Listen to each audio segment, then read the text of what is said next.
Hare Krishna devotees అందరికీ ధన్యవాద ప్రణామములు. So ఇవాళ మనం ఈ సెషన్ ఎందుకు తీసుకుంటున్నామంటే, మీ అందరికీ తెలుసు మనం రీసెంట్గా ఒక ఇంటర్వ్యూ తీసుకోవడం జరిగింది. తోరణ్ సింగ్ చహార్, డాక్టర్ తోరణ్ సింగ్ చహార్ అనేటువంటి ఒక వ్యక్తి. ఆయన తన కిందటి జన్మని స్పష్టంగా ఆయన గుర్తు చేసుకోగలుగుతున్నారు.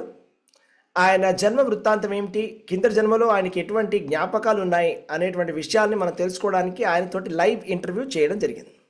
అయితే అది మనకి ఆయన ఇచ్చినటువంటి టైం ప్రకారంగా అందరు ఆడియన్స్ ఒకటే చోట ఉండడం వల్ల మనం సపరేట్గా తెలుగులో డిస్కషన్ చేయలేకపోయాం, ట్రాన్స్లేషన్ చేయలేకపోయాం.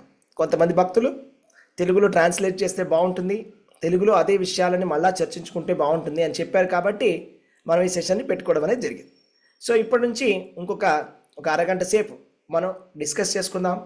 ఆయన డాక్టర్ తోరణ్ సింగ్ చహార్ గారి స్టోరీని డిస్కస్ చేసుకుందాం. దాంతోపాటు మనం సిద్ధాంతం అంటే తత్వం మన వేదాలలో ఏ విధంగా చెప్పారు, భగవద్గీతలో ఏ విధంగా చెప్పారు, శ్రీమద్ భాగవతంలో ఏ విధంగా చెప్పారు అనే విషయాన్ని కూడా డిస్కస్ చేసుకుందాము. అలాగే కొన్ని విషయాలు మనకి ఇంకా అంతుపట్టడం లేదు. ఆ కేసులో ఏ విధంగా మనం కొన్ని విషయాలను అర్థం చేసుకోవాలి అనేటువంటి కొన్ని గ్యాప్స్ అయితే ఉన్నాయి. ఆ గ్యాప్స్ ఎంతవరకు అర్థం చేసుకోగలిగితే అంతవరకు మనం చెప్పడానికి నేను ప్రయత్నం చేస్తాను. ఇంకా నాకు తెలియనటువంటి విషయాలను నేను చెప్పలేను. సో అంతవరకు మనం డిస్కస్ చేసుకుందాం. తత్వం వరకు మీరు ఫోకస్ చేయండి. మన ముఖ్యమైనటువంటి ఇక్కడ ఫోకస్ ఏంటంటే, పునర్జన్మ అనేది ఉన్నది అనేది మనం అర్థం చేసుకోవడానికి ప్రయత్నం చేయాలి. మనం ఎందుకు ఈ సెషన్ చేస్తున్నామంటే, పర్పస్ పునర్జన్మ అనేది రియల్, ఇది ఖచ్చితంగా ఉంది అంటే మళ్ళా జన్మ తర్వాత ఇంకొక జన్మ అనేది ఉన్నది అనేది అంతవరకు మనం అట్లీస్ట్ ఒప్పుకోగలిగితే అది సక్సెస్ అయినట్టే. అలాగే కూడా మనము వేదాలలో ఏ విధంగా చెప్పారు, భగవద్గీతలో ఏ విధంగా చెప్పారు, భాగవతంలో ఏ విధంగా చెప్పారు, చనిపోయేటప్పుడు ఏ విధమైనటువంటి కాన్షియస్నెస్లో చనిపోతే మనం భగవంతుడి ధామానికి వెళ్ళొచ్చు అనేటువంటి చర్చని ఇవన్నీ కూడా చర్చించుకుందాం. ఒక హై లెవెల్గా తాత్వికంగా డిస్కస్ చేసుకుందాం. దయచేసి ఒక కేస్ లాగా ఒక పర్టికులర్ కేస్ని తీసుకొని దానిలో డీటెయిల్గా వెళ్ళడం వల్ల ఎటువంటి ప్రయోజనం అనేది మనకు లేదు. ఎందుకంటే నేను యమధర్మరాజు డిపార్ట్మెంట్లో ఏం పనిచేయట్లేదు. సో మొత్తం అన్ని డీటెయిల్స్ నాకు తెలియడానికి, సో నాకు తెలిసినంత వరకు నేను చెప్పగలను. ఓకే, హరే కృష్ణ. సో దీంతో మనం మొదలు పెడదాం డివోటీస్. హరే కృష్ణ అందరికీ. సో అయితే ఇప్పుడు మనము ఫస్ట్ ఆయన అసలు ఈ చహార్ గారు ఎవరు, ఈయన స్టోరీ ఏంటి అనేది మనం డీటెయిల్గా ఫస్ట్ చర్చించుకుందాం. అయితే మీరు అందరూ కూడా చూశారు, ఆయన వచ్చారు. ఆయన పేరు వచ్చేసి డాక్టర్ తోరణ్ సింగ్ చహార్. డాక్టర్ తోరణ్ సింగ్ చహార్ ఆయన వచ్చేసి ఆగ్రాలో పుట్టడం జరిగిందండి. 1983లో ఆయన ఆగ్రాలో పుట్టడం అనేది జరిగింది.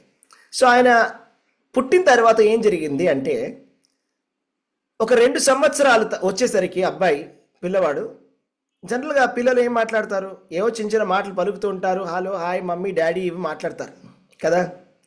అలాంటిది ఈయన వచ్చేసి రకరకాలుగా చర్చించడం మొదలుపెట్టాడు. ఓకే, సో కాబట్టి ఫస్ట్ నేను ఆయన స్టోరీ చెప్పేస్తాను, తర్వాత మనం గ్రూప్ ప్రార్థన చేసుకొని దాని ఎక్స్ప్లెనేషన్ చెప్తాను. ఓకే, సో అయితే ఈయన చిన్నప్పుడే ఆగ్రాలో పుట్టడం జరిగింది. ఆగ్రాలో పుట్టిన తర్వాత 2 సంవత్సరాలకే ఇంగ్లీష్లో మాట్లాడడం మొదలుపెట్టాడట. సో అదే ఆశ్చర్యకరమైనటువంటి విషయం. ఇంగ్లీష్లో మాట్లాడుతున్నాడు. ఆయన ఏం చెప్తున్నాడంటే, అయ్యో ఇది నా ఇల్లు కాదు అని ఏమన్నంటే, ఇది నా ఇల్లే కాదు అని చెప్తున్నాడు. అయితే చెప్తాను, ఈ ఆగ్రా పక్కన 17 కిలోమీటర్లలో ఒక విలేజ్ ఉందండి, దాని పేరు వచ్చేసి బాడన్. ఆ విలేజ్లో తోరణ్ సింగ్ అనేటువంటి అబ్బాయి, అతని పెట్ నేమ్ వచ్చేసి టీటూ సింగ్. చాలా స్పష్టంగా 2 ఏళ్ళకే చాలా స్పష్టంగా నీట్గా మాట్లాడేస్తున్నాడు. అందరికన్నా చిన్న పిల్లవాడు. సో అందరూ కూడా చాలా సంతోషంగా హ్యాపీగా ఉండేసరికి 2 ఏళ్ళు వచ్చేసరికి కొన్ని వింత వింత విషయాలు మాట్లాడడం మొదలుపెట్టాడంట. 2 సంవత్సరాలు వచ్చేసరికి, నాకు ఆల్రెడీ ఒక భార్య ఉన్నది, నాకు పిల్లలు ఉన్నారు, ఇది నా ఇల్లు కాదు, మీరు నా తల్లిదండ్రులు కాదు అని చెప్పేవాడు. మా ఇల్లు ఆగ్రాలో ఉంది, నేను ఎందుకు ఇక్కడ ఉంటున్నాను అని చెప్పేవాడట. మీరు ఎందుకు వెళ్తున్నారు, మన దగ్గర కారు ఎక్కడుంది, నా కారు ఉండాలి, నా కారులో నేను వెళ్తాను అని చెప్తుండేవాడంట. అయితే తన తల్లిదండ్రులకు ఎప్పుడు చెప్తుండేవాడు, నేను ఆగ్రాకి వెళ్ళాలని మారం చేస్తూ ఉండేవాడట. అయితే తర్వాత మా ఇంటికి తీసుకెళ్ళని గొడవ పెడుతుండేవాడు. తర్వాత ఒక 5 సంవత్సరాలు వచ్చేసరికి ఆ పిల్లవాడు ఇంకా చాలా తీవ్రంగా, నేను వెళ్ళాల్సిందే, మీరు నన్ను తీసుకెళ్తారా లేకపోతే నేను పెట్టబెడ సర్దుకొని నన్ను వెళ్ళిపోమంటారా అని చాలా గట్టిగా, ఒక పెద్ద పిల్లవాడు పెద్ద ఆయన మాట్లాడినట్టుగా మాట్లాడడం మొదలుపెట్టేవాడు. అలాగే చెప్పేవాడట, నా పేరు సురేష్, మీరేంటి తోరణ్ సింగ్ అని పిలుస్తారు, నా పేరు సురేష్ వర్మ, నాకంటూ ఒక షాప్ ఉంది, నాకు ఒక ఎలక్ట్రానిక్ షాప్ ఉంది, అందులో వీసీఆర్లు నేను అమ్ముతాను నీ ఇక్కడ ఎందుకు ఉంటున్నాను అని చాలా చెప్తుండేవాడు. నా భార్య పేరు వచ్చేసి ఉమా, నాకు 2 పిల్లలు ఉన్నారు అని చెప్తుండేవాడు. అలా వాళ్ళ తల్లిదండ్రుల పేర్లు చెప్తున్నాడు, భార్య పేరు చెప్తున్నాడు, పిల్లల పేర్లు చెప్తున్నాడు, అడ్రస్ చెప్తున్నాడు, తన బిజినెస్ గురించి చెప్తున్నాడు, షాప్ ఎక్కడ ఉందో చెప్తున్నాడు, అన్నీ చెప్తున్నాడు. ఆయనకు షాప్ ఉంది. ఆ షాప్ పేరు వచ్చేసి సురేష్ రేడియో. అది సదార్ బజార్ అని చెప్పేసి ఆగ్రాలో సురేష్ రేడియో అని ఒక షాప్ ఉంది. ఇన్ని విషయాలు ఇంత స్పష్టంగా ఇంత చిన్న పిల్లవాడు చెప్పడం ఎవరికైనా ఆశ్చర్యంగా అనిపిస్తుంది, అవునా? సో అయితే వాళ్ళు ఏం చేశారంటే, సరే ఏదైతే ఏంటి తెలుసుకుందాం మనం అని చెప్పేసి తెలుసుకోవడానికి ప్రయత్నం చేయడానికి ట్రై చేశారు.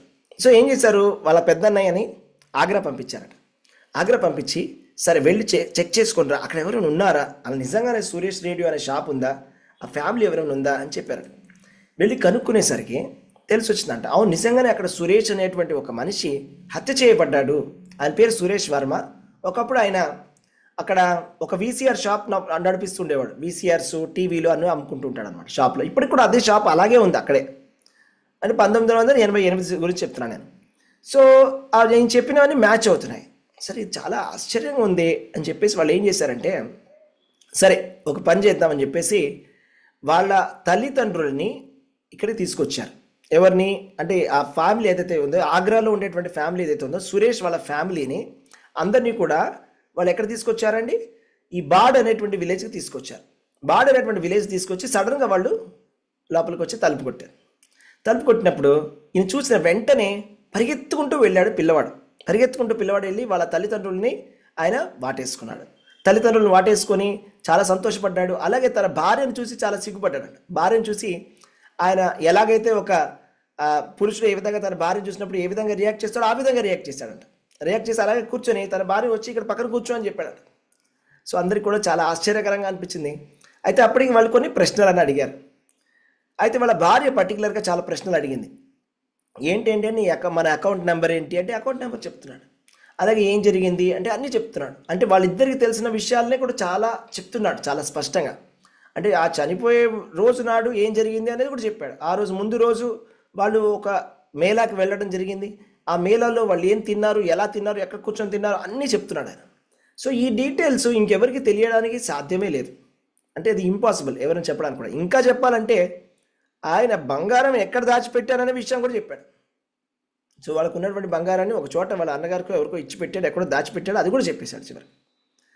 సో చివరికి ఆ రోజు నాడు హత్య ఎలా జరిగిందంటే దాన్ని కూడా చాలా స్పష్టంగా చెప్తున్నాడు, అన్నీ చెప్తున్నాడు అనమాట. అప్పటికి కూడా వాళ్ళు ఇంకా టెస్ట్ చేద్దాం ఈ అబ్బాయిని, ఊరికి చెప్తున్నాడేమో. జనరల్గా ఏముంది, అది న్యూస్ పేపర్లో చాలా పెద్ద న్యూస్ అయింది అప్పట్లో. ఎవరో ఊరికైనా ఏదైనా పబ్లిసిటీ స్టంట్ చేస్తున్నారేమో అని వాళ్ళు కన్ఫర్మ్ చేసుకుందాంలే అని చెప్పేసి ఏం చేశారంట, కొన్ని రోజుల తర్వాత ఆ రోజు అక్కడ నుంచి వాళ్ళు వెళ్ళిపోయారు. వెళ్ళిపోయేటప్పుడు ఏడ్చారంట, నేను వచ్చేస్తాను, నన్ను తీసుకుపోండి, ఇక్కడ నేను ఉండను. లేదు నువ్వు ఇక్కడే ఉండాలి అని చెప్పేసి మేము మళ్ళీ వస్తామని చెప్పారు. చెప్పిన తర్వాత కొన్ని రోజుల తర్వాత పిల్లవాడిని అక్కడ తీసుకెళ్లారు. సరే పరీక్ష పెడదాం ఈ పిల్లవాడిని, నిజంగానే ఇది పునర్జన్మ వృత్తాంతమా లేకపోతే ఈ ఉట్టిగానే స్టంట్ చేస్తున్నాడా అని చెక్ చేసుకుందామని ట్రై చేశారు. చేసినప్పుడు ఏం జరిగిందంట, అక్కడ సురేష్ రేడియోకి వెళ్ళాల్సినటువంటి దారిలో వెళ్తూ ఎక్కడైతే ఒక చోట లెఫ్ట్ కటింగ్ తీసుకోవాలి, ఆ లెఫ్ట్ కటింగ్ తీసుకుంటే వాళ్ళ షాప్ వస్తుంది. ఆ లెఫ్ట్ తీసుకోకుండా రైట్ తీసుకోవడం మొదలు పెడితే ఆపండి ఎందుకు కట్టిపోతుందా అని చెప్పాడు. ఆశ్చర్యపోయారు వాళ్ళందరూ. తర్వాత వాళ్ళు అక్కడ ఆపిన తర్వాత మళ్ళీ లెఫ్ట్ ఆ షాప్ దగ్గర తీసుకెళ్లారు. షాప్ లోపలికి వెళ్ళాడు. షాప్ లోపలికి వెళ్ళిన తర్వాత నడుచుకుంటూ షాప్ లోపలికి దర్జాగా, ఎలాగైతే ఒక ఓనర్ లోపలికి వెళ్ళాలితో అలా దర్జాగా తలుపు తెరిచి వెళ్ళి లోపలికి వెళ్ళి తన చైర్లో తను కూర్చున్నాడు. కూర్చుని అక్కడ వాళ్ళ రిలేటివ్స్ కూడా అందరూ ఉన్నారు, పాత జన్మ వాళ్ళందరితో మాట్లాడడం మొదలుపెట్టాడు. అడిగాడు, ఇది 5 సంవత్సరాల కిందట ఇదంతా ఉండేది, మీరు రూఫ్ మార్చారు, ఇక్కడ కొన్ని ఇవి మార్చారు, అవి మార్చారు, అన్నీ కూడా చేంజెస్ అన్నీ కూడా ఐడెంటిఫై చేసి చెప్తున్నాడు స్పష్టంగా. తర్వాత ఏం జరిగింది, సరే ఈ పరీక్ష కూడా పాస్ అయ్యాడు అని చెప్పేసి ఇంకొక పరీక్ష పెడతామని చెప్పేసి వాళ్ళు ప్రయత్నం చేశారు. ఏం చెప్పారంటే, సరే ఇప్పుడు ఆ సోను మోను వాళ్ళు ఎవరైతే 2 పిల్లలు ఉన్నారో వాళ్ళిద్దరూ అందరి పిల్లలతో కలిసి ఆడుకుంటున్నారు అక్కడ. సో వాళ్ళల్లో వెళ్ళి వాళ్ళెవరు, నీ పిల్లలు ఎవరో గుర్తుపట్టు అన్నమాట. అయితే అప్పుడు ఈయన టీటూ సింగ్ వాళ్ళ పిల్లల కన్నా చిన్న పిల్లవాడు, చిన్నవాడు వెళ్ళి వాళ్ళిద్దరిని కూడా పట్టుకొని వాళ్ళిద్దరు చేతులు పట్టుకొని తీసుకొచ్చేసరికి అందరూ ఆశ్చర్యపోయారు. సో ఇంకా 100%గా అన్నీ గుర్తున్నాయి ఆయనకి. ఇంకా ఇది గుర్తులేదు అనే విషయం కూడా గుర్తులేదు. ఎంతవరకు అంటే ఆయన చంపినటువంటి ఎవరైతే హంతకుడు ఉన్నాడో ఆ హంతకుడు ఒకసారి ఇంటికి వచ్చారంటండి. హంతకుడు వాళ్ళ ఇంటికి వస్తే ఈయన భయపడిపోయాడు, పారిపోయాడు. అసలు ఆ హత్య గురించి మాట్లాడితేనే చాలా భయపడేవాడంట. అయితే పరిగెత్తుకుంటూ వెళ్ళి వాళ్ళ అమ్మ నాన్నకి చెప్పాడంట, హంతకుడు వచ్చాడు అని, మళ్ళా నన్ను చంపేస్తాడని. అయితే వాడిని లోపలికి పిలిచారు, కూర్చోబెట్టి మాట్లాడిస్తే ఆ హంతకుడు కూడా క్షమాపణ అడిగాడంట. నన్ను క్షమించు, ఈ విధంగా నేను చంపడం జరిగింది అని చెప్పి వాళ్ళు క్షమాపణ కూడా అడగడం జరిగిందంట. సో ఇదంతా కూడా జరిగిందని. సో అయితే ఇప్పుడు ఇదంతా ఎలా మనకు తెలుస్తుంది, ఇదంతా ఎలా నమ్మాలి అంటే, అప్పట్లో బీబీసీ వాళ్ళు ఒక డాక్యుమెంటరీ చేశారు. ఓకే, చాలామంది ఇంటర్వ్యూలు చేశారు, ఎన్నెన్నో దేశాల నుంచి వచ్చి ఇంటర్వ్యూలు చేశారు, రకరకాల ఇంటర్వ్యూలు చేశారు, రకరకాల బుక్స్ రాశారు, ఎన్నో రకంగా పరీక్షలు పెట్టారు. అన్ని రకాల పరీక్షలు 100% పాస్ ఆయన అయ్యాడు. ఇంకా చెప్పాలంటే వాళ్ళు పోని డబ్బుల కోసం చేశారంటే అది కూడా కాదు. ఎందుకంటే ఆ పిల్లవాడిని వాళ్ళే చదివించుకున్న తర్వాత ఎప్పుడైనా కలవడానికి వాళ్ళు అలౌ చేసేవాళ్ళు అంతే. సో తర్వాత కూడా ఇప్పుడు కూడా మనం మాట్లాడాం, ఆయన ఇంటర్వ్యూతో మాట్లాడినప్పుడు మనం ఎన్నో ప్రశ్నలు అడగడం జరిగింది. అయితే మీకు ఇప్పటికీ కూడా మీ ఫ్యామిలీ గుర్తుందా, మీరు గుర్తుపెట్టుకుని వెళ్తుంటారా అంటే, అవును మేము వెళ్తుంటామని చెప్తాడు. నేను అప్పుడప్పుడు వెళ్తుంటాను. ఆయన తర్వాత ఏం చేశారంటే తమిళనాడులో చదివేశాడు. చాలా సంవత్సరాలు తమిళనాడులో చదువుకున్నాడు. ఆయన ఎంతవరకు చదువుకున్నాడు, చాలా బాగా చదువుకున్నాడు. ఆయన పిహెచ్డీ వరకు చేశాడు. పిహెచ్డీ చేశాడు. ఆయన ఒక పెద్ద కాలేజ్లో డీన్, పతంజలి యోగా కాలేజ్లో డీన్. సో పతంజలి యోగా కాలేజ్లో డీన్ కింద పనిచేస్తున్నాడు. డాక్టర్ అంటే మెడికల్ డాక్టర్ కాదు, పిహెచ్డీ చేసినటువంటి డాక్టర్, మంచి ప్రొఫెసర్, పెద్ద పొజిషన్లో ఉన్నాడు. అలాగే అప్పటికి కూడా వాళ్ళ కింద జన్మ జ్ఞాపకాలన్నీ కూడా గుర్తొస్తుంటాయంట. సో మనం ముఖ్యంగా చాలా ప్రశ్నలను అడిగామన్నమాట ఆయన్ని. సో ఏ విధమైన ప్రశ్నలు అడిగామంటే, ఫస్ట్ మొట్టమొదటిగా మీరు ఏం చేస్తుంటారు సార్ అని అడిగాం. అప్పుడు ఆయన చెప్పాడు, నేను దీని కింద పనిచేస్తున్నానండి, ఇలా పతంజలి కాలేజ్లో పనిచేస్తున్నాం అని చెప్పాడు. తర్వాత మేము అడిగామంటే, మొట్టమొదటిసారి మీకు చూసినప్పుడు ఎలా అనిపించింది మీ ఫ్యామిలీని అన్నాను. మొట్టమొదటి రోజు ఫస్ట్ టైం మా ఫ్యామిలీ వాళ్ళు వచ్చినప్పుడు నాకు చాలా సంతోషంగా అనిపించింది, వాళ్ళని నేను ఈ విధంగా పలకరించాను అని చెప్పాడు అనమాట. అలాగే అని చెప్పాను. తర్వాత మీకు ఎప్పుడు గుర్తొచ్చాయండి జ్ఞాపకాలన్నీ, మీరైనా హిప్నోసిస్ కానీ ఏదైనా థెరపీ కానీ ఏదైనా చేసుకున్నారా, పునర్జన్మ గుర్తు రావడానికి మీరు ఏదైనా థెరపీ తీసుకున్నారా అంటే, లేదండి నేను అట్లాంటి థెరపీలు తీసుకోలేదు, నేను ఎట్లాంటి హిప్నోసిస్లో తీసుకోలేదు. నాకు 2 సంవత్సరాలు వచ్చేసరికి నాకు ఎవరు నేర్పించకుండానే ఇంగ్లీష్లో మాట్లాడడం మొదలుపెట్టాను చెప్పాడు. తర్వాత ఆయనంట ఆ కార్లో వాళ్ళు వచ్చినటువంటి ఫ్యామిలీలో చూసి, ఇదేంటి మన కారు మార్చేశారా అని చెప్పాడంట. తర్వాత చిన్నపిల్లాడిని కూర్చోబెట్టి కారు నడుపుతామంటే కారు నడపడం కూడా నడిపేశాడంట ఆయన. ఎప్పుడు చూడనటువంటి పిల్లాడు కూడా కారు నడపడం జరిగింది. సో ఈ విధంగా చాలా ప్రశ్నలు అడగడం జరిగింది. నేను అడిగాను చాలా ప్రశ్నలు. ఇంకా నేనేం అడిగానంటే, లైక్ మీరు సురేష్ వర్మ గురించి గుర్తు చేసుకుంటే మీకు ఎలా అనిపిస్తుంది అన్నాను. అంటే అది కూడా నాకు అంత స్పష్టంగా గుర్తుంది అని చెప్పాడు. ఇంకా చాలా డీటెయిల్స్ కూడా చెప్పాడు. ఆయన ఒక పెద్ద స్కూల్లో చదువుకున్నాడంటే చిన్నప్పుడు. ఆయన సంజయ్ గాంధీ ఎవరెవరు పెద్ద పెద్ద వాళ్ళతో కూడా ఆయన చదువుకున్నారని చెప్పాడు అనమాట తన స్కూల్లో. ఆయన క్లాస్మేట్స్ ఉన్నారని కింద జన్మ విషయాలు చెప్తున్నాడు ఆయన. ఓకేనా. తర్వాత మీరు చనిపోయే సమయంలో ఏం జరిగింది ఆ రోజు అని చెప్పాం. మీరు ఆ రోజు ఎవరైతే మేము అలా చేశారో ఆ రోజు ఏం జరిగిందంటే అని చెప్పాడు. ఆ రోజు నాడు ఏ రోజుగానే నేను షాప్ నుంచి ఇంటికి వస్తున్నాను. ఇంటికి వచ్చేసరికి రాత్రి అయిపోయింది. వచ్చేసరికి రాత్రి మా ఇంటి దగ్గర మా బిజినెస్ పార్ట్నర్స్, నా ఫ్రెండ్స్ ఇద్దరు నుంచున్నారు కార్నర్లో. అదేంటి ఇక్కడ ఎందుకు నుంచున్నారా అని మాట్లాడినప్పుడు తుపాకీ తీశారు. తుపాకీ తీసి పాయింట్ బ్యాంక్లో పెట్టి కాల్చేశారు. తర్వాత ఏం జరిగిందో మీకు గుర్తుందా అని అడిగాను. తర్వాత అడిగితే నాకేమీ గుర్తులేదని చెప్పాడు ఆయన. మీకు ఇంకా స్పష్టంగా దాని తర్వాత ఏమైంది అంటే, తర్వాత నాకేమీ గుర్తులేదు, తర్వాత నేను మళ్ళీ ఇలాగా ఇంకొక జన్మ తీసుకోవడం జరిగింది అని చెప్పడం జరిగింది అనమాట. అయితే ఇంకా నేను ఒక ప్రశ్న ఏమి అడిగానంటే, మీలో పర్సనాలిటీలో చేంజ్ వచ్చిందా అంటే, మీ స్వభావంలో అయినా చేంజ్ వచ్చిందా, మీరు అప్పుడు ఎలా ఉన్నారు ఇప్పుడు అలాగే ఉన్నారా అని. అయితే నేను అప్పుడు ఎలాగ ఉన్నానో ఇప్పుడు కూడా అలాగే ఉన్నాను చెప్పాడు. అంటే నా కింద జన్మలో ఉండేటువంటి భార్య కూడా అదే కంప్లైంట్, నాకు కోపం ఎక్కువ అని. ఇప్పుడు ఉన్నటువంటి జన్మలో ఉండేటువంటి భార్య కూడా అదే కంప్లైంట్ అని. అంటే ఈ జన్మలో కూడా ఆయన యాక్చువల్లీ పెళ్లి చేసుకున్నాడు, భార్య పిల్లలు కూడా ఉన్నారు. సో వీళ్ళు కూడా అదే కంప్లైంట్ ఇస్తారు. అంటే నేచర్ అనేది, స్వభావం అనేది పెద్దగా చేంజ్ కాలేదు అని ఆయన స్పష్టంగా చెప్పాడు. ఇంకా చాలామంది భక్తులు చాలా ప్రశ్నలు అడిగారు. అందరికీ సాటిస్ఫాక్టరీగా ఆయన ఆన్సర్ చెప్పడం జరిగింది. అయితే మనం కూడా అడిగాం ప్రశ్న, మీరు దీన్ని బట్టి ఏం తెలుసుకున్నారు అని అడిగాం. కొంతమంది ఇది కూడా అడిగారు, మీరు భక్తిలోకి వచ్చారా అంటే. ఆయన భక్తిలోకి ఇంకా రాలేదు, కానీ ఎంతో కొంత ఆధ్యాత్మిక మార్గంలో అయితే ఉన్నాడు. ఏ విధంగా అంటే, ఆయన యోగా యూనివర్సిటీలో దీని కింద పనిచేస్తున్నాడు. కింద జన్మలో నాస్తికుడి కింద ఉండేవాడంట. ఈ జన్మలో భగవంతుడిని నమ్ముతాడు. ఎందుకంటే కింద జన్మ జ్ఞాపకాలు ఆయనకి స్పష్టంగా ఉన్నాయి కాబట్టి, ఆయన ఎంతో సతమతం అవుతున్నాడు కాబట్టి భగవంతుడిని ఖచ్చితంగా నమ్ముతాడు. అయితే మరి కృష్ణ చైతన్యంలో ఉన్నాడా అంటే అంత దూరం ఇంకా రాలేదు.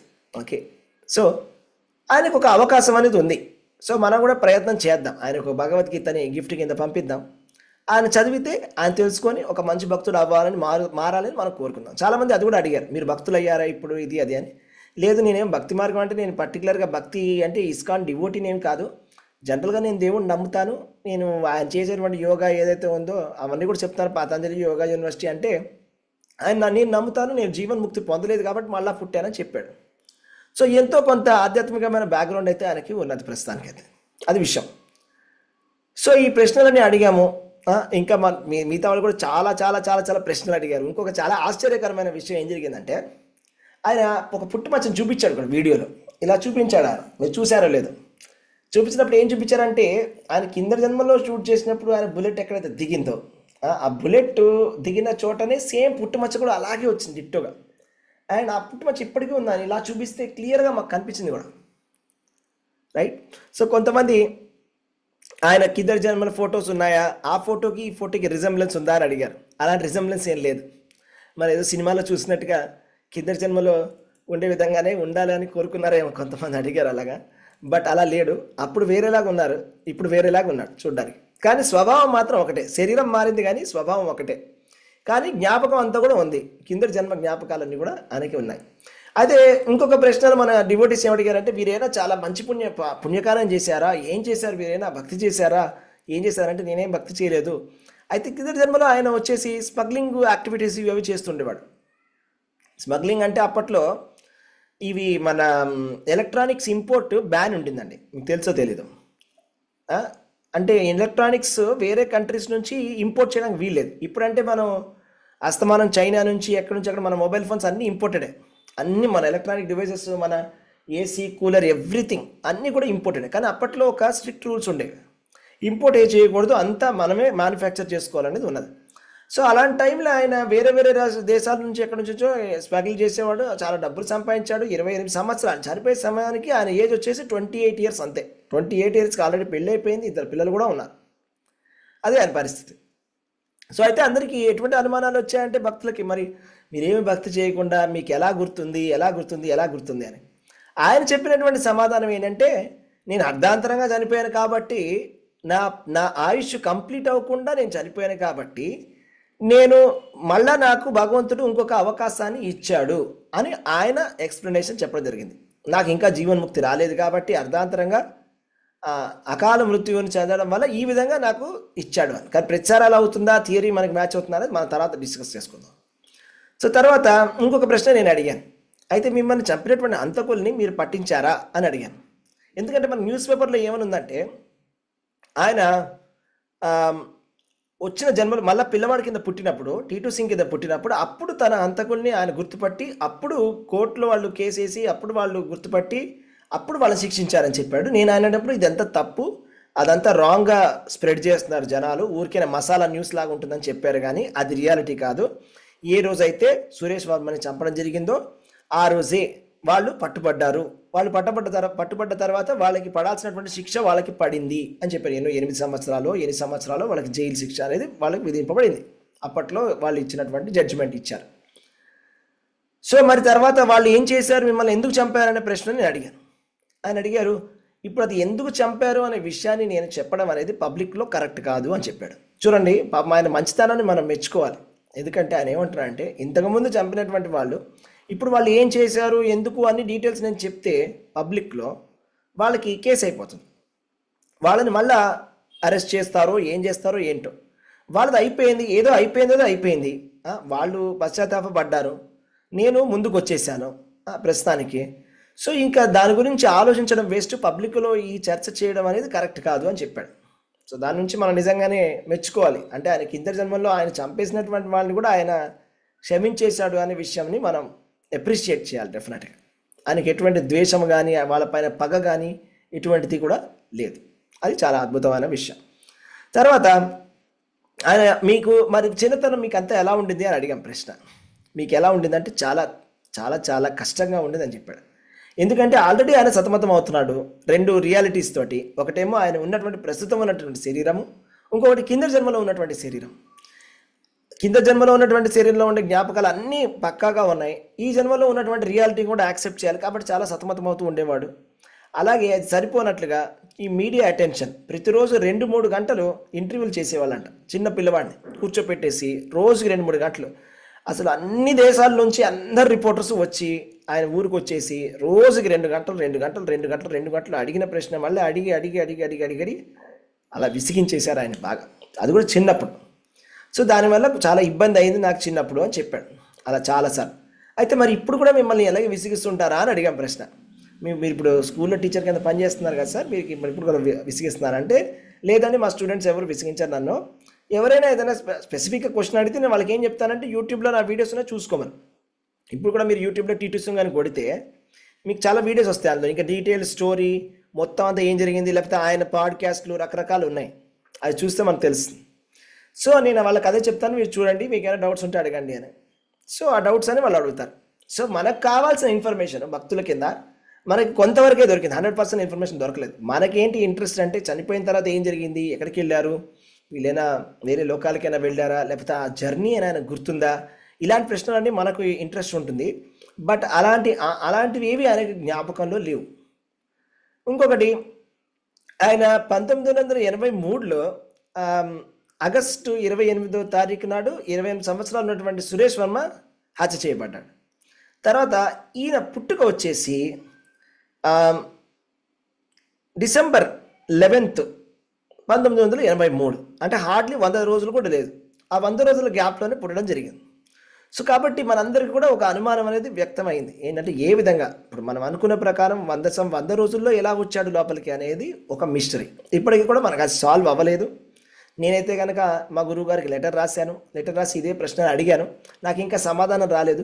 కాబట్టి మీరు అదే ప్రశ్న అడిగినట్లయితే నా దగ్గర అయితే సమాధానం లేదు ప్రస్తుతానికి. ఓకే, సో ఇంకొక 2-3 ప్రశ్నలు వచ్చాయి. ఇప్పుడు ఈయనకి మళ్ళీ మనిషి జన్మ ఎలా దొరికింది, పశువు జన్మ ఎందుకు దొరకలేదు అని. సో అది కూడా మనం స్పెక్యులేట్ చేయాలి, మనం చెప్పలేం ఏం జరిగింది. ఆయన చనిపోయిన తర్వాత ఆయన అస్థికల్ని యమునలో కలపడం జరిగిందని ఆయనంతవరకు ఆయన చెప్పాడు. ఆయన మాట్లాడేటువంటి భాష బ్రజభాష అని చెప్పాడు. బ్రజభాష అంటే ఏంటంటే అది బృందావనంలో మాట్లాడేటువంటి ఒక భాష. బృందావనంలో మథురలో వాళ్ళు ఒక స్పెషల్ టైప్ ఆఫ్ హిందీ మాట్లాడతారు. అది అంటే బ్రజభాషలు అంటారు వాళ్ళని. బ్రజభాషలు మాట్లాడేటువంటి భాష బ్రజభాష. కృష్ణుడు కూడా చిన్నప్పుడు అదే భాషలో మాట్లాడేవాడని చెప్తారు. ఓకే, బృందావనంలో. సో వాళ్ళందరూ అది దాన్ని బట్టి మనం కొంతవరకు తెలుసుకోవచ్చు. వాళ్ళు ఎంతో కొంత ఆయన బృందావనం దగ్గరలో ఉన్నారు, అదంతా కూడా ఒక ధామమే అని చెప్పుకోవచ్చు. వాళ్ళ అటు నుంచి బృందావనం వెళ్ళడం రావడం అనేది జరుగుతూనే ఉంటుంది. యమునా నది అదే తీరాన ఎలాగో వస్తూనే ఉంది. కాబట్టి వాళ్ళు ఏం పుణ్యకారం చేశారు, ఎప్పుడు తలుచుకున్నారు, వాళ్ళు ఏం పూజలు చేశారు, వాళ్ళు ఏమి అజ్ఞాత సుకృతి వాళ్ళలో ఉంది అనేది మనం చెప్పలేము. అంతా కూడా మన స్పెక్యులేషనే, మనకేం ఐడియా లేదు.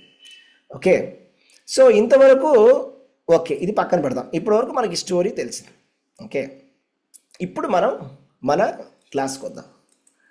మనం ఇదంతా తెలుసుకునేది ఎందుకు చేస్తున్నాం ఇదంతా అంటే, మనం ప్రతిరోజు క్లాసులు వింటున్నాం భగవద్గీత, ప్రతిరోజు భాగవతం క్లాసులు వింటున్నాం, భక్తి చేస్తున్నాం. ఎందుకు చేస్తున్నాము అంటే మనకు ఒక సిద్ధాంతం అనేది ఉన్నది, ఒక ఫిలాసఫీ అనేది ఉంది. వేదాలు వేదాంత సూత్రాలు సంబంధించినటువంటి ఒక ఫిలాసఫీ ఉన్నది.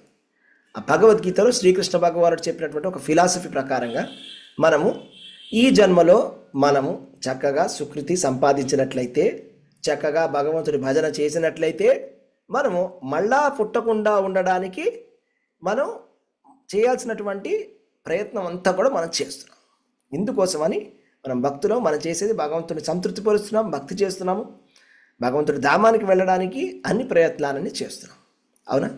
సో కాబట్టి ఇందులో మనం తీసుకోవాల్సిన విషయాలు కొన్ని ఉన్నాయి, అక్కడ లేని విషయాలు విడిచిపెట్టాల్సిన కొన్ని విషయాలు కూడా ఉన్నాయి. తీసుకోవాల్సిన విషయాలు ఏంటంటే, పునర్జన్మ అనేది రియాలిటీ, 100% గ్యారంటీ అని మనం ఈ విషయం బట్టి మనకి స్పష్టంగా తెలుస్తుంది. ఎందుకంటే ఇప్పటివరకు ఎవరు కూడా ఈ స్టోరీలో మిస్టేక్ వెతకలేకపోయారు. అంటే మిస్టరీ అనేది 100% ఆయన అన్ని ఇంటర్వ్యూస్ పాస్ అయిపోయాడు, అన్ని టెస్టులు పాస్ అయ్యాడు. అండ్ దెన్ వాళ్ళ పాత ఫ్యామిలీ కూడా ఒప్పుకుంది. ఇంకేం కావాలి? వాళ్ళ ఎవరైనా కూడా ఊరికే ఒప్పుకుంటారు చెప్పండి? వాళ్ళ పాత ఫ్యామిలీ ఒప్పుకుంది, ఉన్న ఫ్యామిలీ ఒప్పుకుంది, అందరూ ఒప్పుకున్నారు, ప్రపంచం అంతా ఒప్పుకుంది. నెక్స్ట్ మనకు అక్కర్లేని విషయాలు లేకపోతే మనం తేల్చుకోలేని విషయాలు ప్రస్తుతానికి కొన్ని ఉన్నాయి. అవి మనం హయ్యర్ అథారిటీస్ని అడిగి లేకపోతే ఎవరైనా ఇంకా సన్యాసులని గురువులని అడిగి తెలుసుకోవడానికి ప్రయత్నం చేద్దాం. వాళ్ళ నుంచి సమాధానం వస్తే కనుక నేను ఖచ్చితంగా మీకు చెప్తాను. అయితే ఇప్పుడు నెక్స్ట్ అరగంట సేపు ఒక 15 minutes మనం చర్చించుకుందాము. ఏంటి అంటే, అసలు మనిషి ఒక జీవుడు చనిపోయిన తర్వాత ఎక్కడికి వెళ్తాడు? మనకి భగవద్గీతలో కృష్ణ భగవానుడు ఏం చెప్పాడు, భాగవతంలో ఏం చెప్పారు అనే విషయాలను తెలుసుకోవడానికి ప్రయత్నం చేద్దాం. హరే కృష్ణ. అయితే ఫస్ట్ మొట్టమొదటిగా ప్రార్థనలతో మొదలు పెడదాం. ఓం అజ్ఞాన తిమిరాంధస్య జ్ఞానాంజన శలాకయ చక్షురున్మిళితం యేన తస్మై శ్రీ గురవే నమః. నమ ఓం విష్ణుపాదాయ కృష్ణ ప్రేష్టాయ భూతలే శ్రీమతే భక్తి వేదాంత స్వామినితి నామినే నమస్తే సారస్వతే దేవే గౌరవాణి ప్రచారిణే నిర్విశేష శూన్యవాది పాశ్చాత్య దేశతారిణే నమో విష్ణుపాదాయ కృష్ణ ప్రేష్టాయ భూతలే శ్రీమతి జయపతాక స్వామినితి నామినే నమాచార్య పాదాయ నిత్యకృప పదాయ గౌరగతామదాయ నగరామ తారిణే జయ శ్రీ కృష్ణ చైతన్య ప్రభు నిత్యానంద శ్రీ అద్వైత గదాధార శ్రీవాసాది గౌర భక్త వృంద హరే కృష్ణ కృష్ణ కృష్ణ హరే హరే హరి రామ రామ రామ హరే హరే హరే కృష్ణ. ఓకే, సో నేను ప్రశ్నల సమాధానాన్ని మనం లాస్ట్లో తీసుకుందాము. ఫస్ట్ మనము కొంచెం చర్చించుకుందాం. భగవద్గీత నుంచి భాగవతం నుంచి కొన్ని విషయాలను చర్చించుకుందాం. అయితే ఇప్పుడు నేను భగవద్గీత యథాతథం తీసుకుంటాను. భగవద్గీత యథాతథంలో ఎక్కడెక్కడ ఏమేమి ఉంది అని మనం కొంచెం హై లెవెల్లో డిస్కస్ చేసుకుందాం. హరే కృష్ణ. ఎవరికైనా ప్రశ్నలు ఏమైనా ఉన్నాయా? దయచేసి అర్జెంట్ ప్రశ్నలు, మీరు ఆపుకోలేనటువంటి ప్రశ్నలు అర్జెంట్, ఇక తప్పదు, ఇప్పుడే అడగాలంటే అడగండి, లేదా లాస్ట్లో అడిగితే బెటర్. ఓకే, హ్యాండ్ రైజ్ చేయండి. ఎవరికైనా అర్జెంట్గా ఏదైనా చెప్పాలి, ఏదైనా అడగాలి అంటే హ్యాండ్ రైజ్ చేయండి. నేను మిమ్మల్ని అన్మ్యూట్ చేస్తాను. లేదంటే లాస్ట్లో మనం ప్రశ్న సమాధానం అన్నీ కూడా తీసుకుందాం. ఓకే, ఎవరు హ్యాండ్స్ రైజ్ లేదు, వెరీ గుడ్. లాస్ట్లో డిస్కషన్ పెట్టుకుందాం. ఓకే, సో కాబట్టి ఏ విధంగా మన భగవద్గీత ఇప్పుడు పెద్ద పుస్తకం ఉన్నది, 700 శ్లోకాలు ఉన్నాయి ఇక్కడ. అవునా, భగవద్గీత యథాతథం ఉంది, రైట్? భగవద్గీత యథాతథము 700 శ్లోకాలు ఉన్నాయి. ఫస్ట్ ఎక్కడి నుంచి స్టార్ట్ చేయాలి, ఎలా అర్థం చేసుకోవాలి సిద్ధాంతం అంటే, ఫస్ట్ మొట్టమొదటిగా మొట్టమొదటి చాప్టర్ ఏదైతే ఉందో అందులో అంతా కూడా ఇంట్రడక్షన్. అంటే అర్జునుడు యుద్ధానికి కురుక్షేత్ర రణరంగానికి వచ్చాడు, కృష్ణ భగవానుడు రథం మీద ఉన్నాడు, వాళ్ళు రణభేరిని వాయించారు, శంఖాన్ని మోగించారు, శంఖాన్ని పూరించడం అనేది జరిగింది. తర్వాత ఆ రెండు సేనల మధ్య కూడా అర్జునుడు తీసుకెళ్ళమని చెప్పాడు.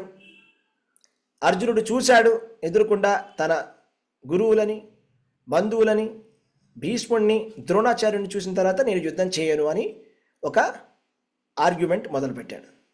కృష్ణ భగవానుడికి రకరకాలుగా చెప్పడానికి ప్రయత్నం చేశాడు, నేను ఈ విధంగా నేను యుద్ధం చేయను అని. అయితే మనకు కావాల్సినటువంటి విషయం ఎక్కడ స్టార్ట్ అవుతుందంటే 2వ అధ్యాయంలో ఈ 16వ శ్లోకం నుంచి 25వ శ్లోకం వరకు ఆత్మతత్వం గురించి కృష్ణ భగవానుడు చెప్పడం మొదలు పెడతాడు.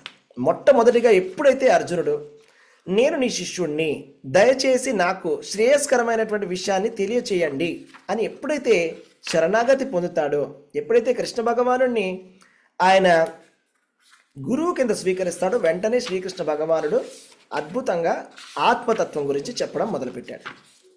ఏంటి ఆత్మతత్వం అనేది తెలుసుకోవడానికి ప్రయత్నం చేద్దాం.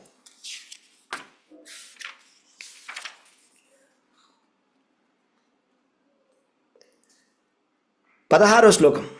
ఓకే, భగవద్గీత అంటే ఓపెన్ చేసుకోండి అందరు. ఓకే, 16వ శ్లోకం, 2వ అధ్యాయం 16వ శ్లోకం.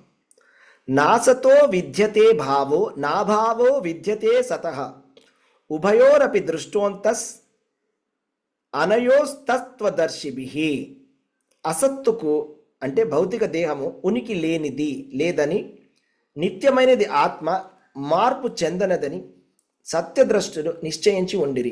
ఈ రెండింటి తత్వమును పరిశీలించిన వారు ఈ విషయమును ధృవీకరించిరి. అంటే నాసతో విద్యతే భావో నాభావో విద్యతే సతః, రెండు ఉన్నాయండి ఇక్కడ. అసత్తు సత్తు. సత్ అంటే ఎప్పుడు ఉండేటువంటిది, సనాతనంగా నిత్యముగా ఉండేటువంటి ఒక తత్వము, ఒక పదార్థము, అదే ఆత్మ. ఆత్మకి చావు లేదు. అదే ఇంకొకటి ఉంది శరీరం. శరీరానికి చావు అనేది ఉన్నది అని చెప్తున్నారు. అంటే భౌతిక దేహానికి, అసత్తుకి ఉనికి లేదు. ఎప్పుడైతే కనుక శరీరం లోపల నుంచి ఆత్మ వెళ్ళిపోయిందంటే శరీరంలో ఉనికి అనేది ఉండదు, చైతన్యం అనేది ఉండదు. శరీరంలో ఆత్మ ఉన్నంత వరకే ఉనికి అనేది ఉంటుంది. అదే నిత్యమైనటువంటి ఆత్మ లోపల ఉన్నది, శరీరం లోపల, దాని లోపల మార్పు అనేది ఎటువంటిది లేదు అని సత్యద్రష్టలు చూశారు అని చెప్తున్నారు భగవంతుడు. తర్వాత అవినాశితు తత్విద్ది ఏన సర్వమిదం తతం వినాశం అవ్యయస్యాస్య న కశ్చిత్ కర్తుమర్హతి. ఏదైతే శరీరం అంతా వ్యాపించి ఉన్నదో అది నాశము లేనిదని నీవు ఎరుగుము. అట్టి అవినాశి అయిన ఆత్మను నశింపజేయుటకు ఎవడునూ సమర్థుడు కాడు. మళ్ళా అదే విషయాన్ని స్పష్టంగా చెప్పుకుంటూ వస్తారు భగవంతుడు. ఏంటంటే ఆత్మకి చావు లేదు. మన శరీరానికి చావు అనేది ఉంటుంది కానీ ఆత్మకి ఎటువంటి చావు అనేది లేదు. ఈ ఆత్మ ఎలా ఉంటుందంట, శరీరం అంతా వ్యాపించి ఉంటుంది చైతన్యం కింద. మనకి ఎక్కడైనా కూడా చిన్న నొప్పి వస్తే నొప్పి వచ్చినట్టే, తలకాయ నొప్పి వచ్చినట్టే, పంటి నొప్పి వచ్చినా, కాలు నొప్పి వచ్చినా, కీళ్ళ నొప్పులు వచ్చినట్టే. అంటే చైతన్యం అనేది ఈ శరీరం అంతా కూడా వ్యాపించి ఉంది. శరీరం అంతా కూడా చైతన్యం వ్యాపించి ఉంది. అది ఆత్మ ఆ విధంగా వ్యాపించి ఉంది. అది అవినాశి. ఆత్మకి ఎప్పుడు చావు అనేది లేదు అని చెప్తున్నాడు భగవంతుడు.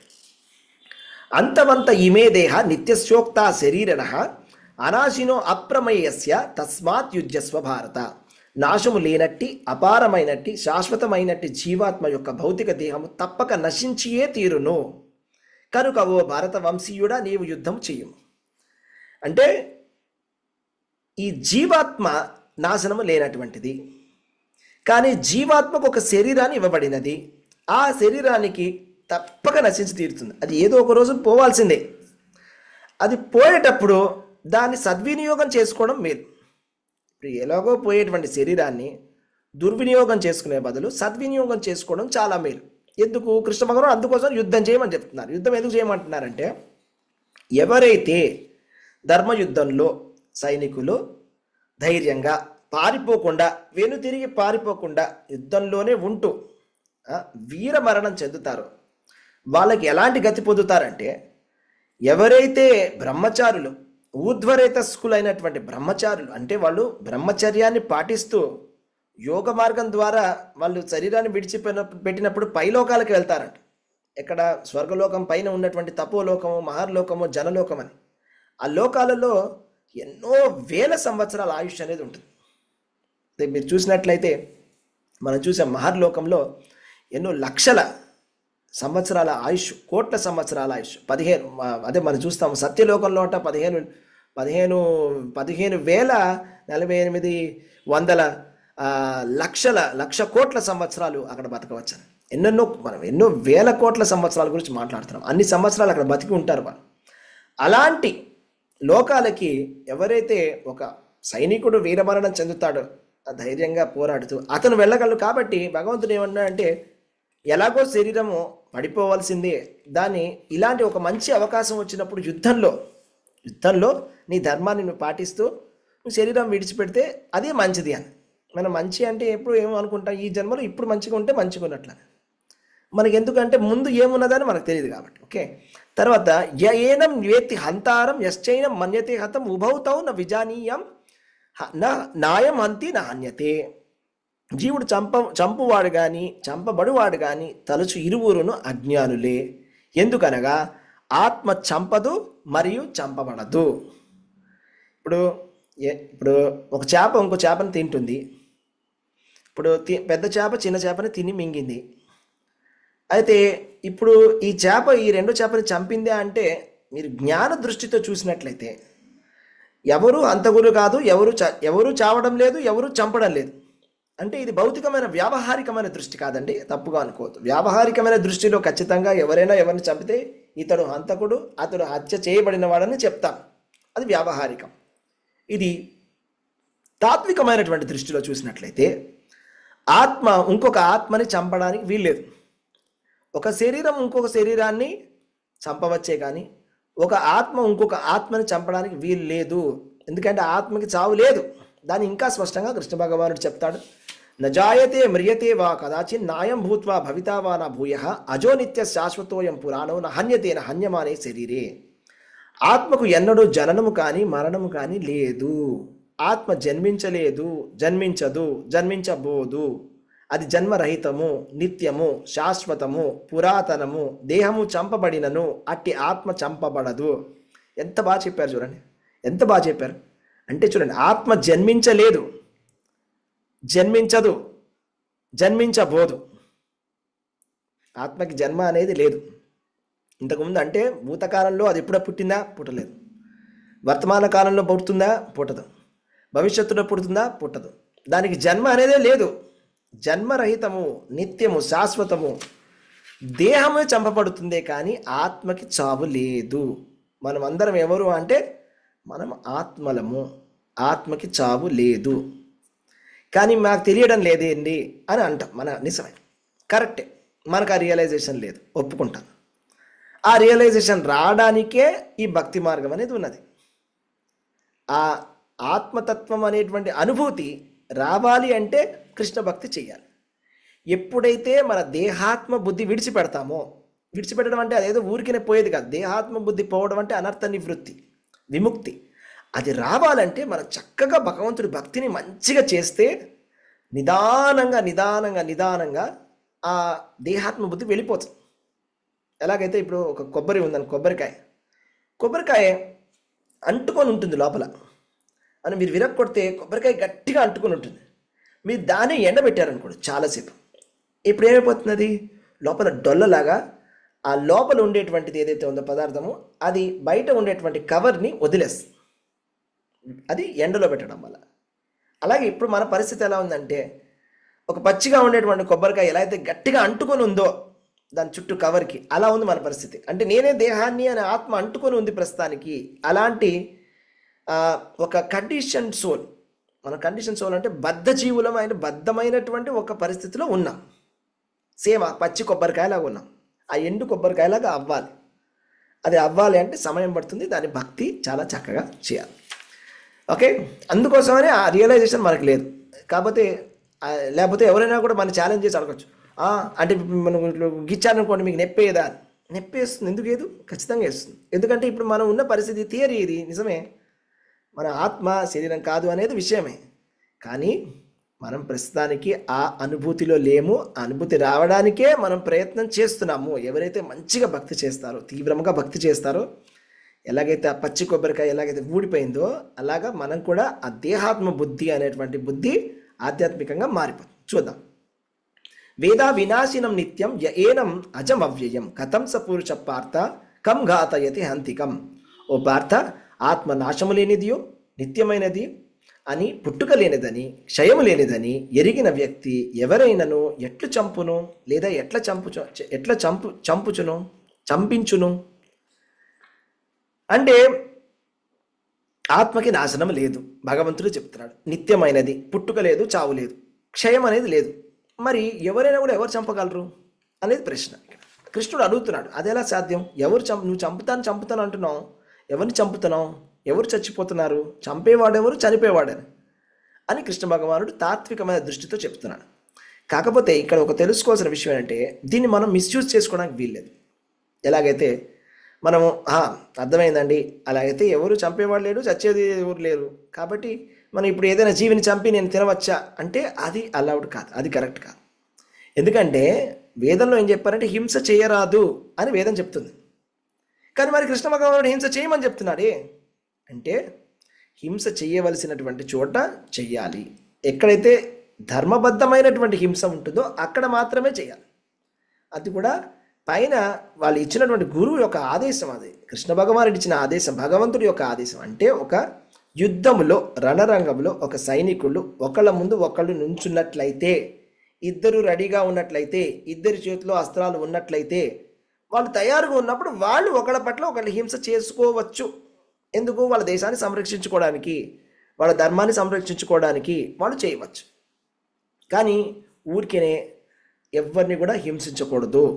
మనకు తెలిసింది ఆత్మ ఇప్పుడు చావు లేదు, ఎవరు చంపేవాళ్ళే చచ్చేవాళ్ళేడు అని చెప్పి మనం అలా ఉట్టిగానే హింస చేయడానికి అని వీల్లేదో తప్పు. ఓకే, తర్వాత ఈ శరీరం అనేది ఎలా విడిచిపెడతాడు జీవుడు, ఇక్కడ నుంచి ఇంట్రెస్టింగ్ స్టార్ట్ అవుతుంది. చూడండి. వాసాంసి జీర్ణాన్ని యథా విహాయ నవాని గృహ్ణాతి నరోపరాణి తథా శరీరాన్ని విహాయ జీర్ణాన్ని అన్యాని సంయాతి నవాని దేహి. మానవుడు జీర్ణ వస్త్రములను విడిచి నూతన వస్త్రములను ధరించినట్లుగా ఆత్మ జీర్ణమైన దేహములను విడిచి నూతన దేహములను గ్రహించును. ఇక్కడ నుంచి ఇంట్రెస్టింగ్ స్టార్ట్ అయింది. ఇక్కడ నుంచి మనకు ప్రాక్టికల్ స్టార్ట్ అవుతుంది. ఎప్పుడు విడిచిపెడుతుంది ఆత్మ శరీరాన్ని అంటే, ఎప్పుడైతే ఆ దేహము ఇంకా ఆ ఆత్మ ఉండడానికి పనికి రానటువంటి పరిస్థితికి వస్తుందో, అలాంటి పరిస్థితుల్లో ఆ దేహాన్ని విడిచిపెట్టి ఆత్మ వెళ్ళిపోతుంది. ఓకే, సో ఇప్పుడు ఎవరైనా కూడా దెబ్బ తగిలి యాక్సిడెంట్లో ఎవరైనా చనిపోయారు, ఇప్పుడైనా హత్య చేశారు, ఎవరో బుల్లెట్ కలిశారు. ఓకే, 22వ శ్లోకం 2.22. ఇప్పుడు ఆయన టీటూ సింగ్ గారిని, కింద సురేష్ వర్మని ఎవరో హత్య చేశారు, బుల్లెట్ తోటి గన్ పెట్టి షూట్ చేశారు. షూట్ చేసినప్పుడు ఏమైందంటే ఆ శరీరము ఇంకా అది జీర్ణమైపోయింది, ఆ శరీరం ఇంకా పనికిరాదు. ఇప్పుడు ఆ శరీరం ఎప్పుడైతే ఆత్మకి పనికిరాదో, ఆత్మ శరీరాన్ని వదిలి బయటికి వెళ్ళిపోతుంది.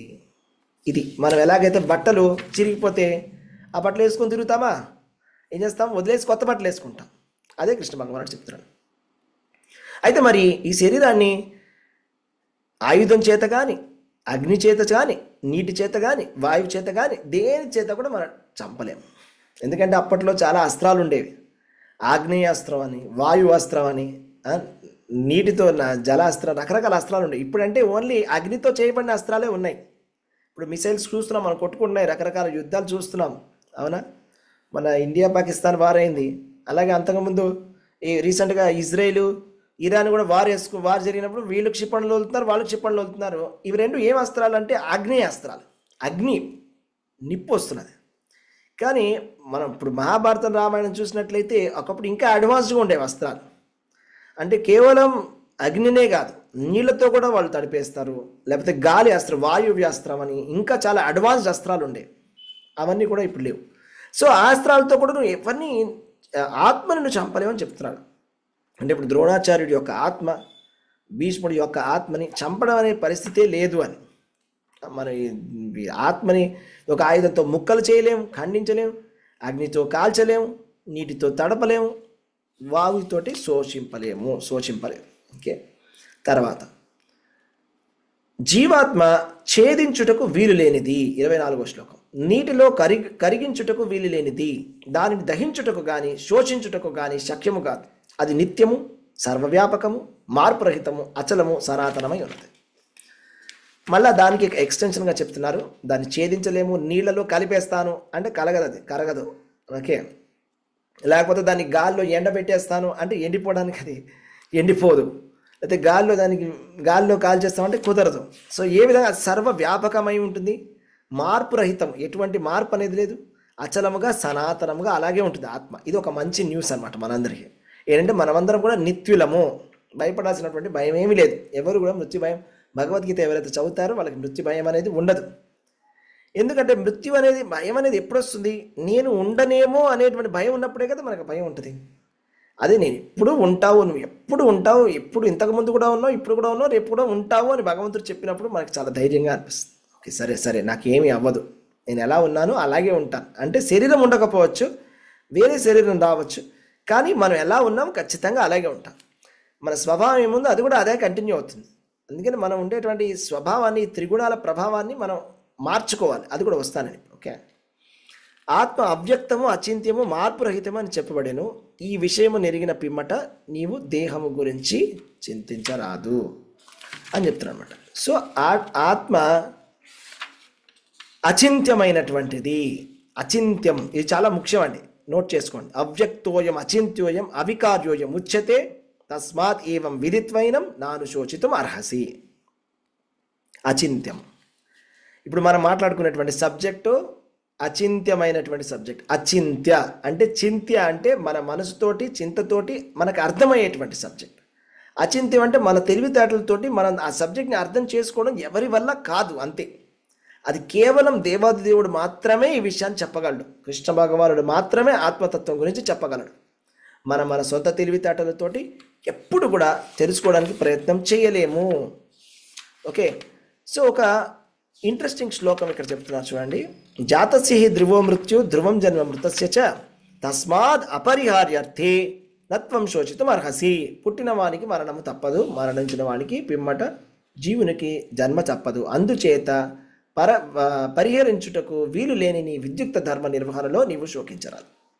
కాబట్టి చనిపోయినవాడు కంపల్సరీగా పుట్టడం తప్పదు, పుట్టినవాడు మరణించక తప్పదు, మరణించిన వాడు మళ్ళీ పుట్టడం కూడా తప్పదు. రెండు కంపల్సరీ, ఇది రెండు కూడా తథ్యం. ఇందులో మనం మార్చగలిగిన విషయం ఒకటే, మనము గనక ఆధ్యాత్మిక శరీరాన్ని తీసుకున్నట్లయితే మళ్ళా పుట్టుక అనేది ఉండదు. ఇది ఈ రూల్కి మాత్రమే ఎక్సెప్షన్. భౌతిక శరీరం ఉన్నంత వరకు మనకి పుట్టుక అనేది తప్పదు. ఓకే, ఇంతవరకు చెప్పుకున్నాము. అయితే మీకు ఒక చాలా ముఖ్యమైనటువంటి ఒక శ్లోకం ఉంది, రైట్? సో ఇప్పుడు ఒక శరీరం అనేది మార్పు చెందుతూ ఉంటుంది, అవునా? శరీరం అనేది మార్పు చెందుతూ ఉంటుంది. ఏ విధంగా మార్పు చెందుతూ ఉంటుందండి? ఇప్పుడు చిన్నప్పుడు ఒక రకమైనటువంటి శరీరం ఉంటుంది, కొంచెం పెద్ద అయిన తర్వాత వేరే శరీరం ఉంటుంది. ఆ శరీరం అనేది మారుతూ ఉంటుంది. 13వ శ్లోకం, దేహినోస్మిన్ యథా దేహే కౌమారం యవ్వనం జర తథా దేహాంతర ప్రాప్తి ధీర సత్ర నముహ్యతి. ఇది చాలా అద్భుతమైన శ్లోకం. కౌమారం యవ్వనం జర. కౌమారం అంటే చిన్న పిల్లవాడు, 5 సంవత్సరాల పిల్లవాడు చిన్నగా ఉంటాడు. తర్వాత యవ్వనం అంటే 20 సంవత్సరాల వరకు యవ్వనం, పోనీ 40 సంవత్సరాల వరకు యవ్వనం. జర అంటే 40 సంవత్సరాల నుంచి ఇంకా నెక్స్ట్ వచ్చేది స్టేజ్ వచ్చేసి జర అంటే ముసలితనం. కౌమారం అంటే 5 సంవత్సరాల వరకు, యవ్వనం 40 సంవత్సరాల వరకు, తర్వాత జర ముసలితనం 40 సంవత్సరాల నుంచి తర్వాత. శరీరం మార్పు చెందుతోంది, కానీ ఆత్మలో ఎటువంటి మార్పు లేదు. మనని మనమే చూసుకున్నట్టయితే మన చిన్నప్పుడు ఎలా ఉండేవాళ్ళం? చిన్నగా ఉండేవాళ్ళం. మీ బాల్యం మీకు గుర్తు చేసుకుంటే చిన్నప్పుడు స్కూల్కి వెళ్ళేవాళ్ళు. నాకు గుర్తుంది, నాకు చిన్నప్పుడు నాకు గొళ్ళెం కూడా అందేది కాదు. మా ఇంట్లో లాక్ వేసేసేవారు. మొదట్లో చేతికి ఉండేటువంటి గొళ్ళెం కూడా అందేది కాదు. అది తర్వాత కొంచెం హైట్ పెరిగేసరికి అది తిరగడం మొదలెట్టాను. తర్వాత పైన లాక్ వేసేవాళ్ళు. ఆ పైన గొళ్ళెం మాత్రం నాకు అందేది కాదు. కొన్ని సంవత్సరాల తర్వాత అది కూడా అందడం మొదలెట్టింది, అది కూడా తినడం మొదలుపెట్టాను. అంటే బాల్యావస్థలో శరీరం చిన్నగా ఉంది, పెరుగుతూ పెరుగుతూ పెరుగుతూ పెరుగుతూ ఒక యవ్వనావస్థకు వచ్చింది. తర్వాత జర ముసలితనం వచ్చి క్షీణిస్తూ వస్తుంది. తర్వాత ఏం జరుగుతుంది? తథా దేహాంతర ప్రాప్తి, మారిపోతుంది. శరీరం మారిపోతుంది. శరీరం మారి ఇంకొక శరీరంలోకి వెళ్తుంది. ఇది సింపుల్ విషయం. అయితే నిన్న రథయాత్ర జరిగింది ఇక్కడ హైదరాబాద్లో జరిగినప్పుడు అందరికీ మేము పాంప్లెట్లు పంచిపెడుతున్నాం. సో అందరికీ రథయాత్ర జరుగుతున్నది, రండి ఇక్కడికి ఎక్కడికని చెప్తున్నాం. భగవద్గీత తీసుకోండి అని ప్రచారం చేస్తున్నాం, భగవద్గీత పుస్తకాలు వితరణ చేస్తున్నాం. అయితే ఒక ఆయన కలిశాడు. చాలామంది అక్కడ ముస్లిమ్స్ ఉంటారు. సో ఒక ఆయన ముస్లిం అన్నాడు, నేను హిందువుని కాదు, నేను ముస్లింని, నాకు వద్దు పుస్తకం అన్నాడు. నేను ఒకటే ప్రశ్న అడిగాను ఆయనకి. ఓకే, ఏంటంటే సరే హిందూ అయినా ముస్లిం అయినా పుట్టడం అనేది జరుగుతుందా లేదా? ఎస్, పుట్టడం అనేది జరుగుతుంది. సో చిన్నప్పుడు చిన్న శరీరం ఉంటుందా లేదా? ఉంటుంది. పెద్ద అయిన తర్వాత పెద్ద శరీరం ఉంటుందా లేదా? ఉంటుంది. ముసలివాడైనప్పుడు ముసలి శరీరం అవుతుందా? ఉంటుందా? చనిపోవడం జరుగుతుందా? చనిపోతుంది. ఈ భగవద్గీత అనేది ఆత్మతత్వం గురించి చెప్తున్నది.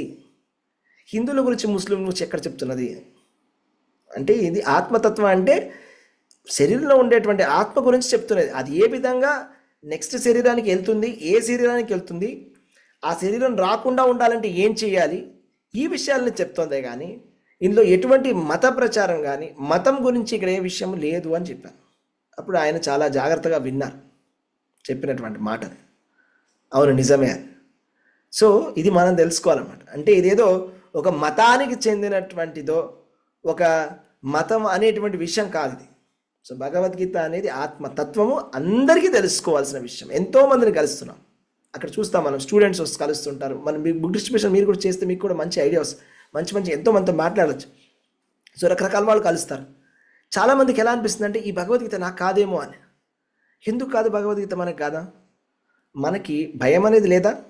భయము ఎవరెవరికి భయాన్ని దాటాలని ఉంది లేదా? ఎవరికి భయాన్ని దాటాలని, మన భయాలని దాటాలని ఎవరెవరికి ప్రశాంతత అవసరం లేదు, ఎవరెవరికి సుఖం అవసరం లేదు? ఎవరైనా ఉంటారా అలాంటి వాళ్ళు? భయపడని వాళ్ళు, సుఖం అక్కర్లేదు అనుకునేవాళ్ళు, ప్రశాంతత అక్కర్లేదు అనుకునేవాళ్ళు, నాకు చావు లేదు అనేటువంటి వాళ్ళు ఎవరైనా ఉంటారా? వాళ్ళందరికీ భగవద్గీత అవసరం. ఎందుకంటే ఇది ఫస్ట్ నాలెడ్జ్ ఇస్తుంది, జ్ఞానం. జ్ఞానం అంటే ఫస్ట్ ఏదైనా మీరు పని చేయడానికి కావాల్సింది ఫస్ట్ నాలెడ్జ్. ఆ జ్ఞానాన్ని సంపాదించిన తర్వాత యాక్షన్. జ్ఞానము తర్వాత క్రియ, తర్వాత మనం పని చేయడం, దాని మీద పని చేస్తాం. అవునా? సో కాబట్టి ఫస్ట్ నాలెడ్జ్ ఉంటే యాక్షన్ తీసుకోవచ్చు. నాలెడ్జ్ లేకపోతే యాక్షన్ అంటే తీసుకుంటాం, యాక్షన్ కుదరదు. సో ఫస్ట్ మనం ఫండమెంటల్స్ తెలుసుకోవాలి, రైట్? సో ఇంకా కొంచెం డీటెయిల్గా తెలుసుకుంటే, చనిపోయే సమయంలో మనం ఎటు వెళ్తారు, ఎవరు ఏ విధంగా వెళ్తారు అనేది మనకి ఇప్పుడు నెక్స్ట్ మనం ఏ చాప్టర్లోకి వెళ్తామంటే డైరెక్ట్గా 8వ అధ్యాయానికి వెళ్ళిపోతామండి. సో ఎవరైతే పుస్తకాలు ఉన్నాయో 8th చాప్టర్ ఓపెన్ చేయండి.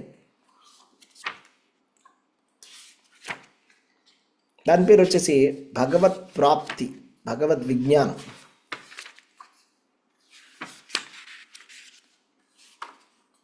భగవత్ ప్రాప్తి. ఈ భగవత్ ప్రాప్తి అనే అధ్యాయం చాలా ముఖ్యమైన అధ్యాయం. ఇప్పటివరకు ఏం తెలిసింది మనకి? మనం శరీరం కాదు, మనం ఆత్మ అనే విషయం తెలిసింది. నెక్స్ట్, చనిపోయే సమయంలో ఏం జరుగుతుంది అనే విషయాన్ని తెలుసుకోవాలంటే 8వ అధ్యాయం భగవత్ ప్రాప్తి అనే అధ్యాయం చూడాలి. అందులో మీరు కొంచెం ముందుకు వచ్చినట్లయితే కృష్ణ భగవానుడు ఇక్కడ చెప్తాడు. ఆరో శ్లోకం చూడండి. యం యం వాపి స్మరన్ భావం త్యజత్యంతే కలేవరం తం తమేవైతి కౌంతేయ సదా తద్భావ భావితః. ఓ కౌంతేయ, మానవుడు దేహమును త్యజించునప్పుడు ఏ భావమును స్మరించునో అదే భావమును అతడు నిశ్చయముగా పొందును. ఇది ఫార్ములా. చనిపోయే సమయములో ఏ భావాన్ని తలుచుకుంటామో అదే భావాన్ని మనం పొందుతాము. దాని అర్థం ఏంటి అంటే దానికి ఒక స్టోరీ ఉంది. కైలాష్ అని ఒక అబ్బాయి ఉండేవాడు, ఒక ఆయన అయితే ఒకసారి నారదుల వారు వచ్చి అడిగారు కైలాస్ని, నిన్ను వైకుంఠాన్ని తీసుకెళ్తాను వస్తావా అని. అయితే ఆ కైలాస్ ఆయన అన్నాడు, లేదు లేదు ఇప్పుడు నేను రాను, ఎందుకంటే నా పిల్లలు ఉన్నారు, వాళ్ళందరిని చూసుకోవాలి, నేను ఎక్కడికి రాను, నన్ను తీసుకెళ్ళద్దు అంటాడు. సరే అని కొన్ని రోజుల తర్వాత వచ్చి చూసేసరికి ఆ కైలాస్ అనేటువంటి ఆయన చనిపోయాడు. చనిపోయిన తర్వాత సరే ఎక్కడున్నాడు అని వెళ్ళి చూస్తే అక్కడ ఒక కుక్క కనిపించింది. ఆ కుక్క కనిపిస్తే కుక్కను చూసి, నేనే కైలాష్ని, బావు బావు అన్నాడు. ఓ నువ్వా కైలాష్, ఇక్కడున్నావా ఇప్పుడు అని. అవునండి, కుక్క కింద పుట్టాను, ఎందుకంటే నేను చనిపోయేటప్పుడు అదే మా పిల్లలు ఏమైపోతారనే ఆలోచనలో చనిపోయాను, ఇప్పుడు వాళ్ళని ఇలా కాపాడుకుంటున్నాను, ఇప్పుడు నేను ఇలా కుక్కలాగా వాళ్ళని ఎప్పుడు చుట్టుపక్కల చూసుకుంటూ ఉంటాను, కాపాడుకుంటూ ఉంటాను. సరే అయితే ఏదో అయితే అయిందిలే కానీ ఇప్పుడు వెళ్దాం పద, వైకుంఠానికి వస్తావా అంటే, లేదు లేదు నేను ఇప్పుడు రాను, నేను ఇక్కడ చాలా చూసుకోవాలి, ఇక్కడ చాలా వాళ్ళు సరిగ్గా ఎప్పుడు డోర్లు సరిగ్గా వెయ్యరు, నేను ఎవరైనా దొంగలు పడితే మరి ఆపేది ఎవరు, నేను చూసుకోవాలి, నేను రానని చెప్తాను, వెళ్ళండి అని. పోనీ మళ్ళా వస్తాడు నారదుల వారు. ఈసారి మళ్ళీ చనిపోయి ఉంటాడు. చనిపోయిన తర్వాత అక్కడ చూస్తే ఒక పావులాగా కనిపిస్తాడు. పుస్ అంటాడు, నేనే కైలాసనాను. అయితే మరి ఇదేంటి ఇప్పుడు పాము అయిపోయావు కదా అని అంటే అని అంటాడు అనమాట. ఇక్కడ వీళ్ళు పొలాల్లో చాలా ఎలకలు ఉన్నాయండి, ఆ పొలాలన్నీ తినేస్తున్నాయి. సో మా పిల్లలు వాళ్ళ పొలాల్లో వాళ్ళకి నష్టం అవుతుంది, కాబట్టి ఇక్కడ ఉండేటువంటి ఎలకలన్నిటిని నేను చంపి తిని కాపాడుతాను. సో సరే ఇప్పుడైనా వస్తావా భగవంతుడు దామనికంటే, నేను ఇప్పుడు కూడా రాను అని చెప్తాడు. అప్పుడు నారదుల వారు పోయి వాళ్ళ పిల్లలకి వెళ్ళి చెప్తారనమాట, మీ పొలంలో ఒక పాము ఉంది అని. వాళ్ళు కర్రలు తీసుకొని వచ్చి కొట్టి చంపేశారు. సో కొట్టి చంపిన తర్వాత ఇంక ఏమీ లాభం లేదు, ఎక్కడికి వెళ్ళడం మనకు తెలియదు. అంటే మన భావం ఎంఎం యాది స్మరణ భావం అంటే మనం ఎటువంటి భావంతో చనిపోతున్నాం అంటే మన జ్ఞానంతో చనిపోవాలి. మోహంతో చనిపోయినట్లయితే ఖచ్చితంగా ఇలాగే జరుగుతుంది. కైలాసకి అయినట్టుగా నెక్స్ట్ పశువు శరీరం దొరకడమో లేకపోతే ఇంకేదో జరగడం జరుగుతుంది. అది మన పురంజనుడి స్టోరీ చూస్తే, పురంజనుడు ఏం చేస్తాడు, తన భార్యను తలుచుకుంటూ చనిపోతాడు. ఏమవుతుంది, ఒక స్త్రీ కింద పుడతాడు వచ్చే జన్మలో, అవునా. తర్వాత ఆ స్త్రీకి ఎవరో వచ్చి గుర్తు చేయాల్సి వస్తుంది అనమాట, నువ్వు కింద జన్మలో పురంజనుడివి, నువ్వు మర్చిపోయావు అని చెప్తే అప్పుడు గుర్తు చేసుకుంటాడు మళ్ళా. అలాగా ఒక జీవుడు మోహంలో పడిపోయి భౌతికంగా ఉన్నట్లయితే భౌతికంగా మళ్ళా జన్మ తీసుకోవాల్సి ఉంటుంది. ఈ విషయాన్ని అర్థం చేసుకోవాలి. ఓకే, ఎలాంటి భావంతో చనిపోతారో ఆ భావం బట్టి వాళ్ళకి శరీరం ఇవ్వబడుతుంది. ఎలాంటి శరీరం వస్తుందని డీటెయిల్ నేను ఒక 2 నిమిషాలు చెప్తాను. ఓకే, అక్కడికి వెళ్ళే ముందు మనం చేయాల్సింది ఏంటి, చేయకూడదు ఏంటంటే ఎవరి గురించో తలుచుకోవడం. ఓకే, దేని గురించో తలుచుకోవడం, భౌతికమైన విషయాల గురించి తలుచుకుంటూ చనిపోవడం అనేది చెయ్యకూడని పని. చేయాల్సిన పని ఏంటి, 5వ శ్లోకంలో చెప్తారు. అంతకాలి చ మామేవ స్మరణముక్త్వా కలేవరం యప్రయాతి సమద్భావం యాతి నాస్త్యత్ర సంశయ. అంత్యకాలమున నన్నే స్మరించుచు తన దేహమును విడుచువాడు తక్షణమే నా దివ్య భావను పొందును, ఈ విషయమున ఎట్టి సందేహము లేదు. ఎంత స్పష్టంగా చెప్తున్నాడు భగవంతుడు అంటే, ఈ విషయమున ఎట్టి సందేహము లేదు. ఏంటి, ఏ విషయములో, అంత్యకాలమున నన్నే స్మరించుచు తన దేహాన్ని విడిచివాడు తక్షణమే నా దివ్య భావను పొందును. అంటే భగవంతుడి యొక్క దివ్యమైనటువంటి భావం ఏమిటి అంటే సచ్చిదానంద రూపం. సచ్చిదానంద స్వరూపం అంటే అదొక ఆధ్యాత్మికమైనటువంటి స్వరూపము. ఆధ్యాత్మికమైనటువంటి స్వరూపానికి, ఆధ్యాత్మికమైనటువంటి శరీరానికి చావు అనేది ఉండదు. భగవంతుడు తన నిత్య సిద్ధులైనటువంటి భక్తులతోటి తన భగవద్ధామములో ఉంటాడు. దాన్ని ఆధ్యాత్మిక ప్రపంచము అంటారు, ఆధ్యాత్మిక ప్రపంచం అంటారు అన్నమాట. సో ఆధ్యాత్మిక ప్రపంచం అంటే అది భౌతిక ప్రపంచం పైన ఉంటుంది. పరస్తస్మాత్తు భావ అన్యాత్ వ్యక్తో వ్యక్త సనాతన, అది అవ్యక్తమైనటువంటి సనాతనమైనటువంటి ఒక ధామం ఉన్నది భగవంతుడిది. ఓకే, సో కాబట్టి మనం చేయాల్సింది ఏంటి? తస్మాత్, అయితే మనం చేయాల్సింది 7వ శ్లోకం. తస్మాత్ సర్వేషు కాలేషు మాం అనుస్మర యుధ్య చ మయ్యర్పిత మనోబుద్ధిర్ మామే వైశ్యస్య సంశయ. అందుచే ఓ అర్జున, నిరంతరము నీవు నన్నే స్మరించుచు అదే సమయమున నీ కర్తవ్యమైన యుద్ధమును నిర్వర్తించుము. నీ కర్మలను నాకు అర్పించుట ద్వారా మరియు నీ మనోబుద్ధులను నాయందు స్థిరముగా నిలుపుట ద్వారా నిస్సందేహముగా నీవు నన్ను పొందగలవు. ఇది ఫార్ములా. ఇది ప్రతి జీవికి మనం తెలియచేయాల్సిన ఫార్ములా. మనం తెలుసుకోవాలి, నలుగురికి తెలియజేయాలి. అంత్యకాలం అనేది చాలా ముఖ్యమైనటువంటి సమయం.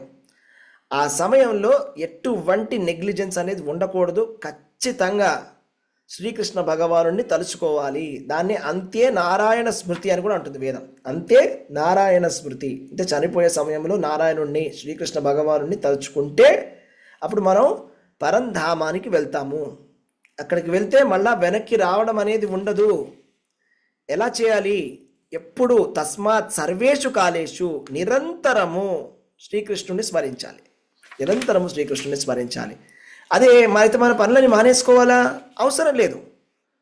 మాం అనుస్మర యుధ్యచ అంటే శ్రీకృష్ణుని స్మరించుచు అదే సమయమున నీ కర్తవ్యమైన యుద్ధమును నిర్వర్తించుము. మన కర్తవ్యము చేసుకుంటూ భగవంతుడిని స్మరిస్తూ బ్యాలెన్స్డ్గా లైఫ్ను ముందు తీసుకెళ్ళాలి. ఆధ్యాత్మిక జీవితము, భౌతికమైనటువంటి జీవితాన్ని రెండింటిని కూడా బ్యాలెన్స్గా తీసుకెళ్ళాలి.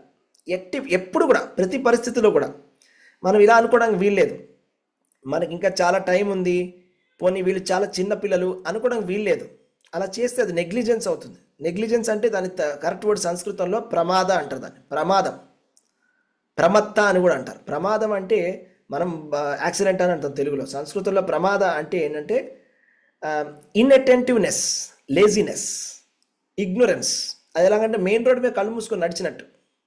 హైవేలో పెద్ద పెద్ద లారీలు తిరుగుతున్నాయి, నేను ఫోన్లో మనకు చెప్పండి చెప్పండి అని మాట్లాడాను, నడుచుకుంటూ వెళ్ళిపోయాం అనుకోండి, ముందు వెనక చూసుకోండి, యాక్సిడెంట్లు అయిపోతాయి.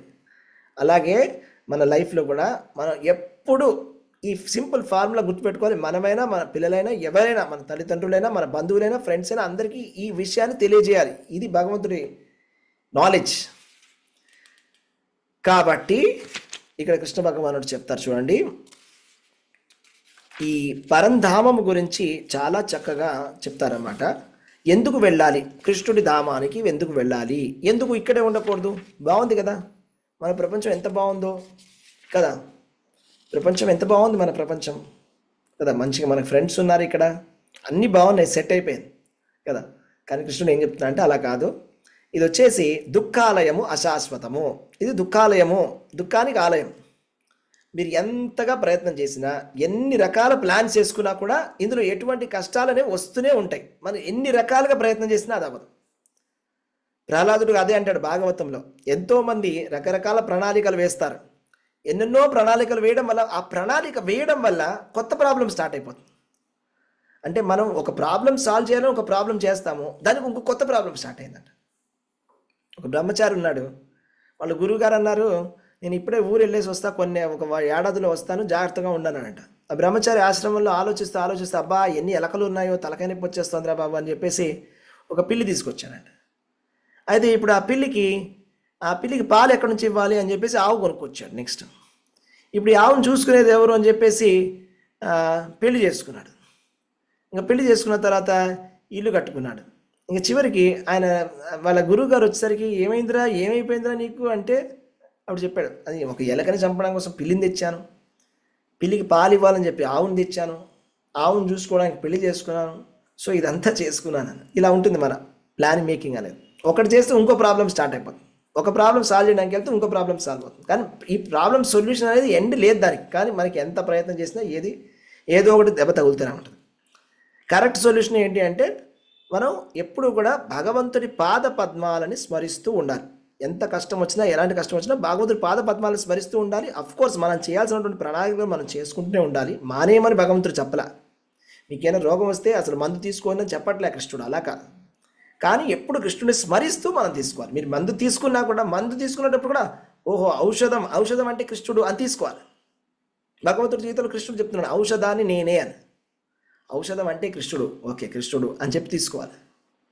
అలా ఎప్పుడు ప్రతిసారి కృష్ణుడిని తలుచుకోవడానికి ప్రయత్నం చేయాలి. నీళ్లు తాగినా, పడుకున్నా, కలలో ఉన్నా, ఎక్కడున్నా మీరు ఎప్పుడు నిరంతరం భగవంతుడి స్మరణ చేస్తూనే ఉండాలి. అలా ప్రాక్టీస్ చేయాలి.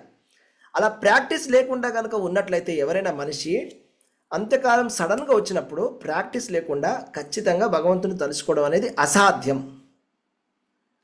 మన జీవితం అంతా భౌతికంగా గడిపేసి సడన్గా లాస్ట్లో భగవంతుని తలుచుకో అంటే తలుచుకోలేరు ఎవరో మనకి ఎవరో చనిపోయే సమయంలో అంట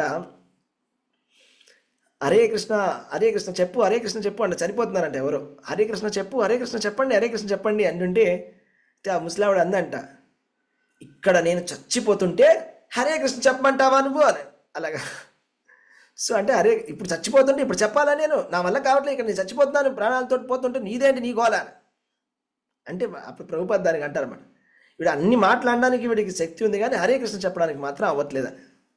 అయితే ఎవరు అలాగే చనిపోయే సమయంలో నారాయణ అను అంటే అర్థం కావట్లేదు, వినిపించట్లేదంట. నారాయణ చెప్పు నారాయణ ఒక తాడు చూపిస్తే నారని చూపించారంట. నార చూపించి నారాయణ గుర్తొస్తుందేమో, నార అని చూపిస్తే ఇది నారా అంటారు కదా, నారాయణలో అట్లీస్ట్ నారాయణ వస్తుందేమో అనుకున్నారంట. నార చూపించి ఇది చూపించి చెప్పు అంటే తాడు అన్నాడంట. తాడు అని చచ్చిపోయాడు. కాబట్టి ప్రాక్టీస్ లేకుండా ఇది అయ్యేది కాదు. ఇదే సాధన అంటారు. సాధనమున పనులు సమకూరు ధరలోన విశ్వదాభిరామ వినురవేమ. సాధనము లేనిదే ఏది అవ్వదు. ఓకే, అలాగే మనం ఏదో లాస్ట్ మినిట్లో ఏదో ప్యాకేజ్ బుక్ చేసుకున్నట్టుగా ప్యాకేజ్ బుక్ చేసుకోలేం మనం. ఓకే, భగవద్ధామ్ ప్యాకేజ్ అని. సో ఇదే ప్రాసెస్. కృష్ణుడు తస్మాత్ సర్వేషు కాలేషు మామనస్మర యుద్ధ. అలా చేయడం వల్ల ఏం జరుగుతుందంటే సనాతనమైనటువంటి పరమపదం, యద్విష్ణు పరమం పదం సదా పశ్యంతి సూరయ అంటుంది వేదం. అంటే విష్ణుమూర్తి ఉన్నటువంటి లోకము అది పరంపదం, దాని పేరు పరంపదం. పరంపదం అంటే అది భగవంతుడి ధామము. భగవంతుడి ధామానికి వెళ్తే మళ్ళీ వెనక్కి రావడం అనేది ఉండదు.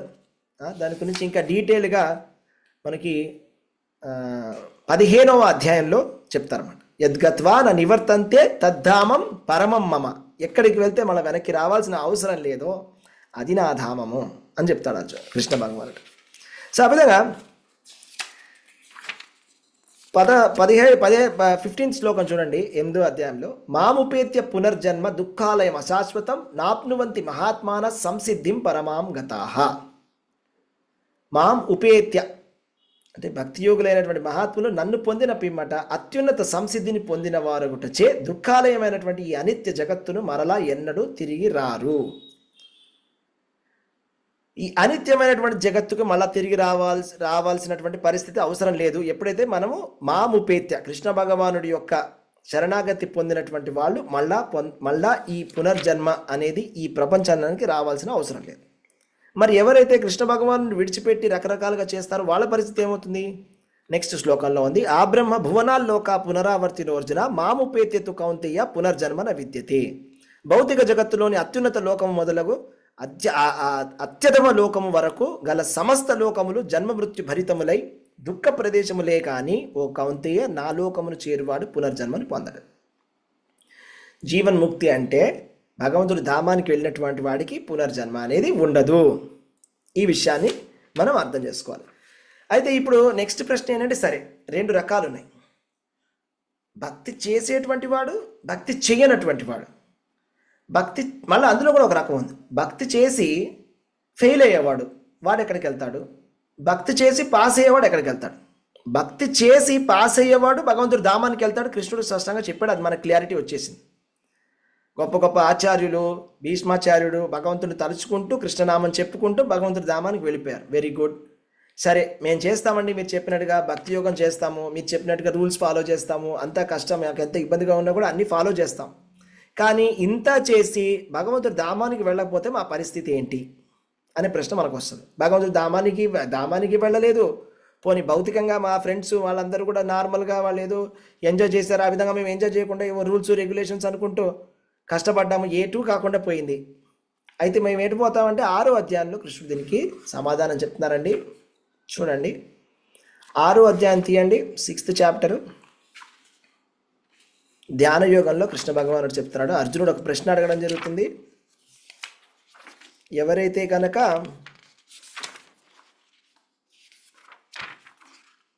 ఎస్ 30 ఓ కృష్ణ, ఇక చూడండి 37వ శ్లోకం. 37 ఓ కృష్ణ, మొదట ఆత్మానుభూతి మార్గమున మిక్కిలి శ్రద్ధతో అంగీకరించినను పిమ్మట లౌకిక భావన చేత దానిని విడిచి యోగములో పరిపూర్ణత్వమును సాధించలేక విఫలుడైనటువంటి యోగి గతి ఏమిటి? ఏదో కొంత చేశాడు భక్తి, ఏదో కొంత ముందుకు వచ్చాం, ఏవో కొన్ని మాలలు చేయడం మొదలుపెట్టాం, కొంతవరకు చేశాం, తర్వాత ఎందుకో ఇన్స్పిరేషన్ పోయింది, ఇంట్రెస్ట్ వెళ్ళిపోయింది, భక్తి లేదు ఏం లేదని వచ్చి కూర్చున్నాం, ఏమవుతుంది? లేకపోతే ఎవరో ఒకరు ఇంకా మంచిగా పారమాలు జపం చేస్తున్నారు, ఇనిషియేషన్ కూడా తీసేసుకున్నారు, కానీ ఏదో ఒక కారణం వల్ల ఎక్కడో భౌతికమైనటువంటి అటాచ్మెంట్స్ వచ్చేసాయి, కంప్లీట్గా భగవంతుడిని 100% సరెండర్ అవ్వాల ఈ జన్మకి. వాళ్ళ పరిస్థితి ఏంటి? రెండు చెప్తాడు కృష్ణ భగవానుడు, ఆన్సర్ చెప్తారు వినండి. 40వ శ్లోకంలో చెప్తారు చూడండి. 40 శ్రీ భగవాను వాచ, శ్రీ భగవానుడు పలికెను, ఓ పార్థ, శుభకార్యములలో నెలకొన్నటువంటి యోగి ఈ లోకమును గాని పరలోకమును గాని వినాశము చెందడు. మిత్రమా, మంచి చేయు వాడికి చెడు చే పరాజితుడు కాడు. ఉత్తీర్ణుడు కాని యోగి, 41వ శ్లోకం, ఉత్తీర్ణుడు కాని యోగి యోగ భ్రష్టుడు పుణ్యజీవులు వసించు పుణ్యలోకములలో అనేక సంవత్సరములు సుఖములను అనుభవించి పిమ్మట పవిత్రులైనటువంటి గృహములలో లేక శ్రీమంతుల గృహములో జన్మించును. కొద్దిపాటిగా భక్తి చేసినా కూడా బెనిఫిట్ ఇంత ఉందండి. కొంచెం భక్తి చేసినా, స్వల్పమప్యస్య ధర్మస్య త్రాయతే మహతో భయాత్, కొంచెం భక్తి చేసినా కూడా ఏమవుతుందో తెలుసా? కొంచెం ట్రై చేసినా కూడా పుణ్యజీవులు వసించేటువంటి పుణ్యలోకాల్లో అనేక సంవత్సరాలు ఉండి సుఖములను అనుభవించి పిమ్మట పవిత్రుల గృహములలో లేక శ్రీమంతుల గృహములో పుడతారు. అంటే శ్రీమంతుల గృహములో పుట్టడము లేకపోతే బ్రాహ్మణ కులములో పుట్టడం అనేటువంటి అవకాశం అనేది దొరుకుతుంది ఎవరికి? ఉత్తీర్ణుడు కానటువంటి యోగి. అంటే కొద్దిపాటిగా యోగం చేశాడు, భక్తి యోగం, భక్తి కొంచెం అడుగు చేశాడు, మానేశాడు మధ్యలో. అలాంటి వాళ్ళకి ఫస్ట్ ఉత్తమ లోకాలు, అక్కడ సుఖానుభూతి, తర్వాత మళ్ళీ బ్రాహ్మణుల కుటుంబంలో జన్మ లేకపోతే శ్రీమంతుల కుటుంబంలో జన్మ దొరుకుతుంది. ఎందుకు అంటే వాళ్ళు ఎక్కడ వదిలిపెట్టారో అక్కడి నుంచి వెళ్ళడానికి కొంచెం అవకాశం దొరుకుతుంది. నెక్స్ట్ శ్లోకం చాలా ఇంపార్టెంట్. అథవా యోగినామేవ కులే భవతి ధీమతాం ఏతద్ధి దుర్లభతరం లోకే జన్మ యదీదృశం. లేక దీర్ఘకాల యోగ అభ్యాసము బిమ్మట ఉత్తీర్ణుడు కానిచ్చో అట్టి యోగి నిశ్చయముగా మహాజ్ఞానవంతులైన యోగుల కుటుంబంలో జన్మించును. కానీ ఈ జగత్తులో అట్టి జన్మ నిశ్చయముగా మిక్కిలి దుర్లభం. ఇది చాలా ముఖ్యం. అంటే ఎవరైతే కనుక దీర్ఘకాల యోగాభ్యాసం చేశారు, మంచిగా మీరు దీక్ష తీసుకొని జపం చేశారు, హరే కృష్ణ మహామంత్రం చాలా చక్కగా జపం చేశారు, ప్రయత్నం చేశారు, మీరు చేయగలిగినంత ప్రయత్నం మీరు చేశారు, కానీ ఏదో ఒక రీజన్ వల్ల 100% భగవంతుని తలుచుకోలేకపోయారు, 100% సరెండర్ అవ్వలేకపోయారు. అప్పుడు ఏం జరుగుతుందో తెలుసా? చూడండి, అలాంటి యోగి నిశ్చయముగా మహాజ్ఞానవంతులైనటువంటి యోగుల కుటుంబంలో జన్మించరు. అంటే ఒక మంచి భక్తుల కుటుంబంలో జన్మ అనేది దొరుకుతుంది. అంటే భక్తుల కుటుంబంలో జన్మ దొరికిందంటే చిన్నప్పటి నుంచే మళ్ళీ భక్తి కంటిన్యూ చేయడానికి వీలుగా ఉంటుంది. ఇప్పుడు చాలా చక్కగా కంటిన్యూ చేసుకోవచ్చు నెక్స్ట్ జన్మలో. ఎవరు మంచిగా చేస్తూ లాస్ట్ వరకు ట్రై చేశారో అవ్వనటువంటి వాళ్ళు. అసలు ఏం జరుగుతుంది మీకు చెప్తాను, ఇంట్రెస్టింగ్ విషయం. మా గురువు గారు జయపతాక స్వామి మహారాజ్. సో ఎవరైనా కూడా వాళ్ళ శిష్యులు ఎవరైనా చనిపోయినప్పుడు వెళ్ళి అడుగుతారు జయపతాక స్వామి మహారాజ్ని, ఎక్కడికి వెళ్ళాడు, ఈయన ఏం చేశారు, ఈయన మీ శిష్యుడు ఇలా చనిపోవడం జరిగింది, ఆయన ఏ లోకానికి వెళ్ళాడు చెప్పగలరా? అందరికీ కుతూహలత తెలుసుకోవాలని. ఇది మా గురువుగారు చెప్తారు, ఆయన భక్తుల కుటుంబంలో జన్మిస్తాడు అని చెప్తారు. అంటే భక్తుడు ఎప్పుడైనా కూడా భక్తుల కుటుంబంలో జన్మించడానికి గ్యారంటీ. అదే చాలా బాగా భక్తి చేసినట్లయితే, చనిపోయే సమయంలో కూడా భగవంతుడు చైతన్యంలో ఉన్నట్లయితే మా గురువు గారు జడ్జిమెంట్ చేసి చెప్తారు, ఈ శిష్యుడు, ఆయన శిష్యుల గురించి చెప్తున్నాడు, ఈ శిష్యుడు భగవంతుడు ధామానికి వెళ్ళాడు అని చెప్తారు స్పష్టంగా. చాలా కొంతమంది తక్కువ మందికి చెప్తారు అట్లా, ఎవరైతే చాలా సీరియస్గా మంచిగా చేస్తారో వాళ్ళకి ఈ శిష్యుడు భగవంతుడు ధామానికి వెళ్ళాడని చెప్తారు గురువుగారు. అంటే భగవంత్ చైతన్యంలో శరీరాన్ని విడిచిపెట్టారు వాళ్ళు. అలా చెప్పినటువంటి అలాంటి ఎన్నో సందర్భాలు ఉన్నాయన్నమాట. కాబట్టి తెలుసుకోవాల్సింది ఏంటంటే ఇదేది వేస్ట్ కాదు. మనం చేసేది. చాలామంది ఎగతాళి చేస్తారు, హేళనగా మాట్లాడతారు. మీరంతా ఇవన్నీ చేయొద్దు, ఇదంతా ప్రాక్టికల్ కాదు, వదిలేసి ఇవన్నీ పట్టించుకోదు.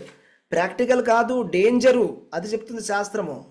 ప్రాక్టికల్ కాదు, ప్రాక్టికల్ కాదు అని చెప్పి తప్పు పనులు చేపిస్తారా? చేయకూడదు కదా. డేంజరు, మనం ఎక్కడికో వెళ్ళిపోతాం కిందకి. చాలా జాగ్రత్తగా కాపాడుకోవాలి మనిషి శరీరాన్ని.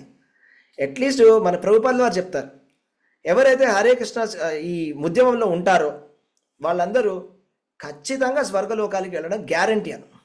వాళ్ళు స్వర్గలోకాలకు వెళ్ళి చాలా సుఖంగా గ్యారంటీగా ఉంటారు. భగవంతుడి ధామానికి వెళ్ళగలిగిన వాళ్ళు వెళ్తారు. ఎవరైతే చాలా సీరియస్గా భక్తి చేస్తారో వాళ్ళు భగవంతుడి ధామానికి వెళ్తారు. వెళ్ళలేకపోతే కూడా ఏం భయం లేదు. వాళ్ళు స్వర్గలోకాలలో ఎన్నో సంవత్సరాలు ఉండి తర్వాత మళ్ళా భక్తుల కుటుంబంలో పుడతారు. వాళ్ళ జన్మనే అదృష్టం అని. ఇది మనం చేస్తున్నటువంటి పని. సో ఈ విధంగా మనం వెళ్ళాలి. అయితే ఇప్పుడు పాజిటివ్ మాట్లాడుకున్నాం. భగవంతుని తలుచుకుంటూ అంత్యకాలంలో స్మరించేవాడు భగవంతుడి ధామానికి వెళ్ళాడు. కొంతవరకు స్మరించుకోలేనటువంటి వాడు మంచి భక్తుల కుటుంబంలో పుట్టాడు. అంత కూడా చేయకుండా ఎంతో కొంత భక్తి చేసి మధ్యలో వెళ్ళిపోయినవాడు శ్రీమంతుల ఇంట్లోనో లేకపోతే బ్రాహ్మణుల కుటుంబంలోనో పుట్టాడు. మరి అసలు భక్తే చేయని వాడి పరిస్థితి ఏంటి, అసలు భక్తిలో లేనటువంటి వాడి పరిస్థితి ఏంటి అని అడిగినట్లయితే అది 13వ అధ్యాయంలోకి మనకి ఆన్సర్ దొరుకుతుంది అనమాట. 13వ అధ్యాయంలోకి వెళ్ళిపోదాము. 13th చాప్టర్, ప్రకృతి పురుషుడు చైతన్యం. ప్రకృతి పురుషుడు చైతన్యంలోకి వెళ్ళిపోదాం.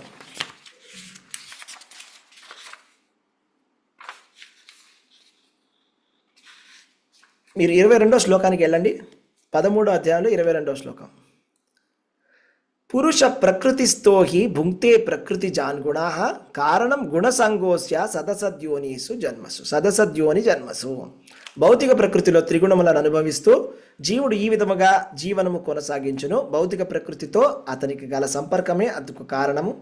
ఆ విధముగా అతడు వివిధ రకములలో ఉత్తమ అధమ జన్మలను పొందును. అంటే కారణం గుణసంగోస్య. కారణం ఏంటి? సదసత్ యోనిసు జన్మసు. సత్ అసత్ అంటే 2 రకాలైనటువంటి జన్మలు ఉంటాయి. ఉత్తమ జన్మ, అధమ జన్మ. మనం ఎవరి గురించి మాట్లాడుకుంటున్నాం? ఇప్పుడు అభక్తుల గురించి మాట్లాడుకుంటున్నాం. ఎవరైతే భక్తిలో రారో, మొండికేశారో వాళ్ళ పరిస్థితి ఏంటంటే సత్ అసత్. వాళ్ళు మంచి పనులు చేస్తే సత్ యోని అంటే ఒక మంచి శరీరం, అంటే ఒక మనిషి శరీరం. అసత్ యోని అంటే ఒక పశువు శరీరం. పశువు శరీరంలోకి వెళ్లాల్సి ఉంటుంది. దేని బట్టి? కారణం ఏంటి? గుణసంగోస్య. త్రిగుణాలతోటి వాళ్ళు ఏ విధంగా సంపర్కంలో ఉన్నారో ఆ త్రిగుణ ప్రభావం వల్ల వాళ్ళు అలాంటి శరీరాన్ని తీసుకోవాల్సి వస్తుంది. ఏ గుణంలో ఉంటే ఏ శరీరం దొరుకుతుంది అనేటువంటి ప్రశ్నకి సమాధానం 14వ అధ్యాయంలోకి వెళ్ళి చూసుకుందాం. 14th చాప్టర్లో ఉంటుంది అనమాట. 14th చాప్టర్లో ఇప్పుడు 14th చాప్టర్ 14వ అధ్యాయం 18వ శ్లోకం ఓపెన్ చేయండి. 14th చాప్టర్ 14వ అధ్యాయంలో 18వ శ్లోకం. ఊర్ధ్వం గచ్చంతి సత్వస్థ మధ్యే తిష్టంతి రాజసాహ జగన్య గుణవృత్తిస్థ అధో గచ్చంతి తామసాహ.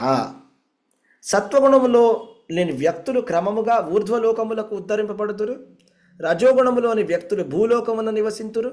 హేయమైన తమోగుణములోని వ్యక్తులు నరకలోకములకు పతనము చెందుతురు. మనం ఏ గుణములో ఉంటామో, ఏ గుణాలతో సంపర్కంలో ఉంటామో ఆ గుణాల బట్టి మన శరీరం అనేది చెప్పబడుతుంది.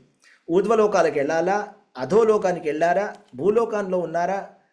ప్రశ్న అందరికీ ఇదే ప్రశ్న వస్తుంది. ఎవరైనా చనిపోయినప్పుడు ఈయన ఎక్కడికి వెళ్ళారు? అందరూ మనం ఏం చెప్తాం? స్వర్గస్థులు అని రాసేస్తాం. కీర్తిశేషులు స్వర్గస్థులు అని. నిజంగా స్వర్గానికి వెళ్ళాడా లేదా ఎవరికి తెలియదు. వైకుంఠవాసి అని రాసేస్తే మనం ఏం చేస్తాం? వైకుంఠ సమారాధన చేసేసి వైకుంఠానికి వెళ్ళిపోయాడంట. ఇలా ప్రతి వాళ్ళు వైకుంఠానికి వెళ్ళిపోతారా? ప్రతి వాళ్ళు స్వర్గానికి వెళ్ళిపోతారా? క్వాలిఫికేషన్ అనేది ఉంటుంది కదా. ఆ క్వాలిఫికేషన్ ఇక్కడ.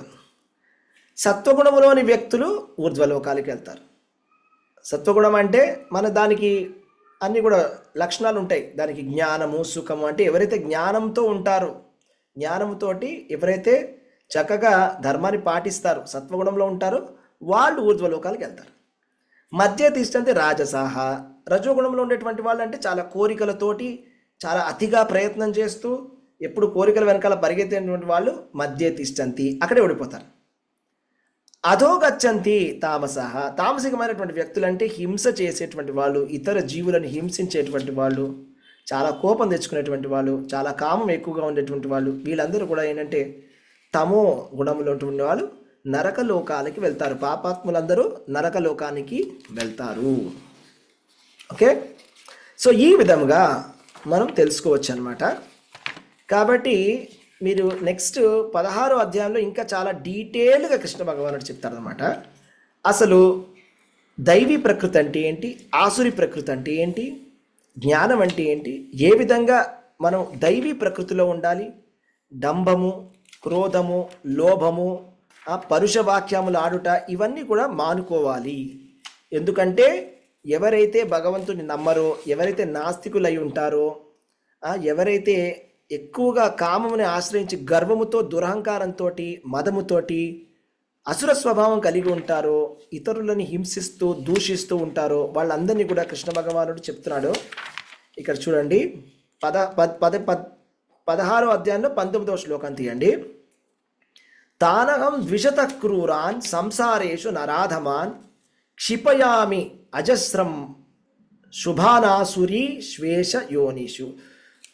అసూయ కలిగినట్టి, క్రూరులైనట్టి, నరాధములైనట్టి వారిని వివిధ అసుర జన్మలనే సంసార సాగరమున నేను శాశ్వతంగా పడదోస్తుంటిని. భగవంతుడు చెప్తాడు, నేను పంపించేస్తాను. వీళ్ళని ఎక్కడికి పంపిస్తారంట?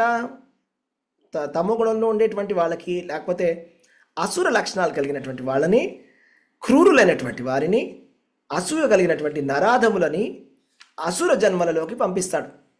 సంసార సాగరమున నేను శాశ్వతంగా పడదోస్తాను. అంటే వాళ్ళు ఎంత కిందకి తోసేస్తారంటే భగవంతుడు, వాళ్ళు మళ్ళా పైకి వస్తూ వస్తూ వస్తూ వస్తూ మనిషి జన్మకు వచ్చేసరికి వాళ్ళకి ఎన్నో వేల సంవత్సరాలు, కోట్ల సంవత్సరాలు పడుతుంది మళ్ళీ మనిషి జన్మ దొరకాలంటే. అంటే కోట్ల సంవత్సరాల వరకు అన్ని పశువుల జన్మలు మారుకుంటూ వైకుంఠపాళి మనం గేమ్ చూస్తాం కదా, అలో 2, 3, 4, 5, 99 వరకు వచ్చి అక్కడ ఒక పాము ఉంటుంది 99లో.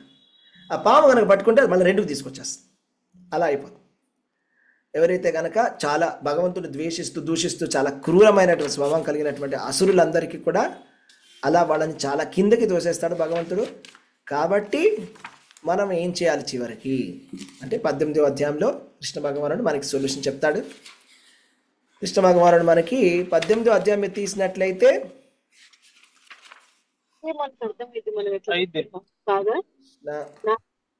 ఓకే, 18వ అధ్యాయము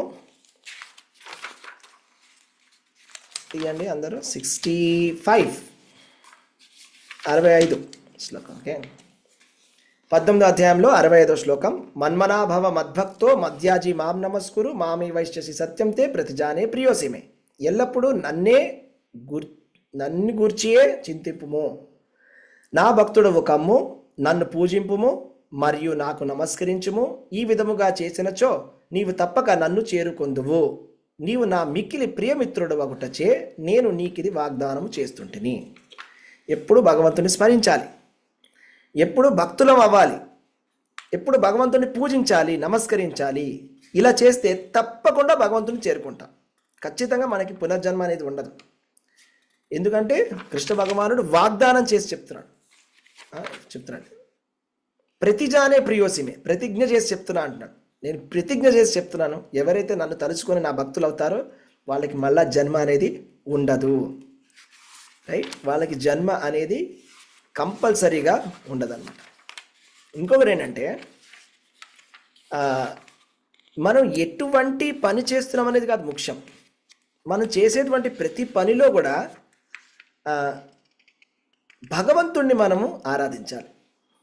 ఓకే, సో అది చాలా ముఖ్యం అన్నమాట. ఇక్కడ చూడండి 46వ శ్లోకం, 18వ అధ్యాయంలో 46వ శ్లోకము. సమస్త జీవులకు మూల కారణము సర్వవ్యాపకుడైన భగవానుని స్వకర్మ నిర్వహణతో అర్చిస్తూ మానవుడు పరిపూర్ణత్వంని సాధించగలడు. ఎవరైనా ఏంటొచ్చండి, మనం ఏం చేస్తున్నాం ఆ పని కాదు ముఖ్యం. ఏదైనా చేస్తుండొచ్చు, మీరు ఎవరైనా అవ్వండి, మీరు ఏదే పని చేయండి, అది కాదు ఇంపార్టెంట్. మీరు పని చేస్తున్నప్పుడు మీరు కృష్ణుణ్ణి అర్చిస్తున్నారా లేదా, మీ స్వకర్మ నిర్వహణ చేస్తున్నారు, సంతోషం. కృష్ణుణ్ణి అర్చిస్తున్నారా లేదా? మీరు కృష్ణుణ్ణి అర్చించినట్లయితే పరిపూర్ణత్వాన్ని సాధిస్తారు, అది గ్యారెంటీ. కృష్ణుణ్ణి అర్చించినట్లయితే పరిపూర్ణత్వం సాధించడానికి అవకాశం లేదు. దానికి కూడా కృష్ణ భగవానుడు చెప్తున్నాడు. ఎవరు ఎలాంటి వాళ్ళని పూజిస్తే ఆ లోకాలకు వెళ్తాము. యాంతి దేవవ్రతాన్ దేవాన్, పితృన్ యాంతి పితృవ్రత, భూతాని యాంతి భూతేజ.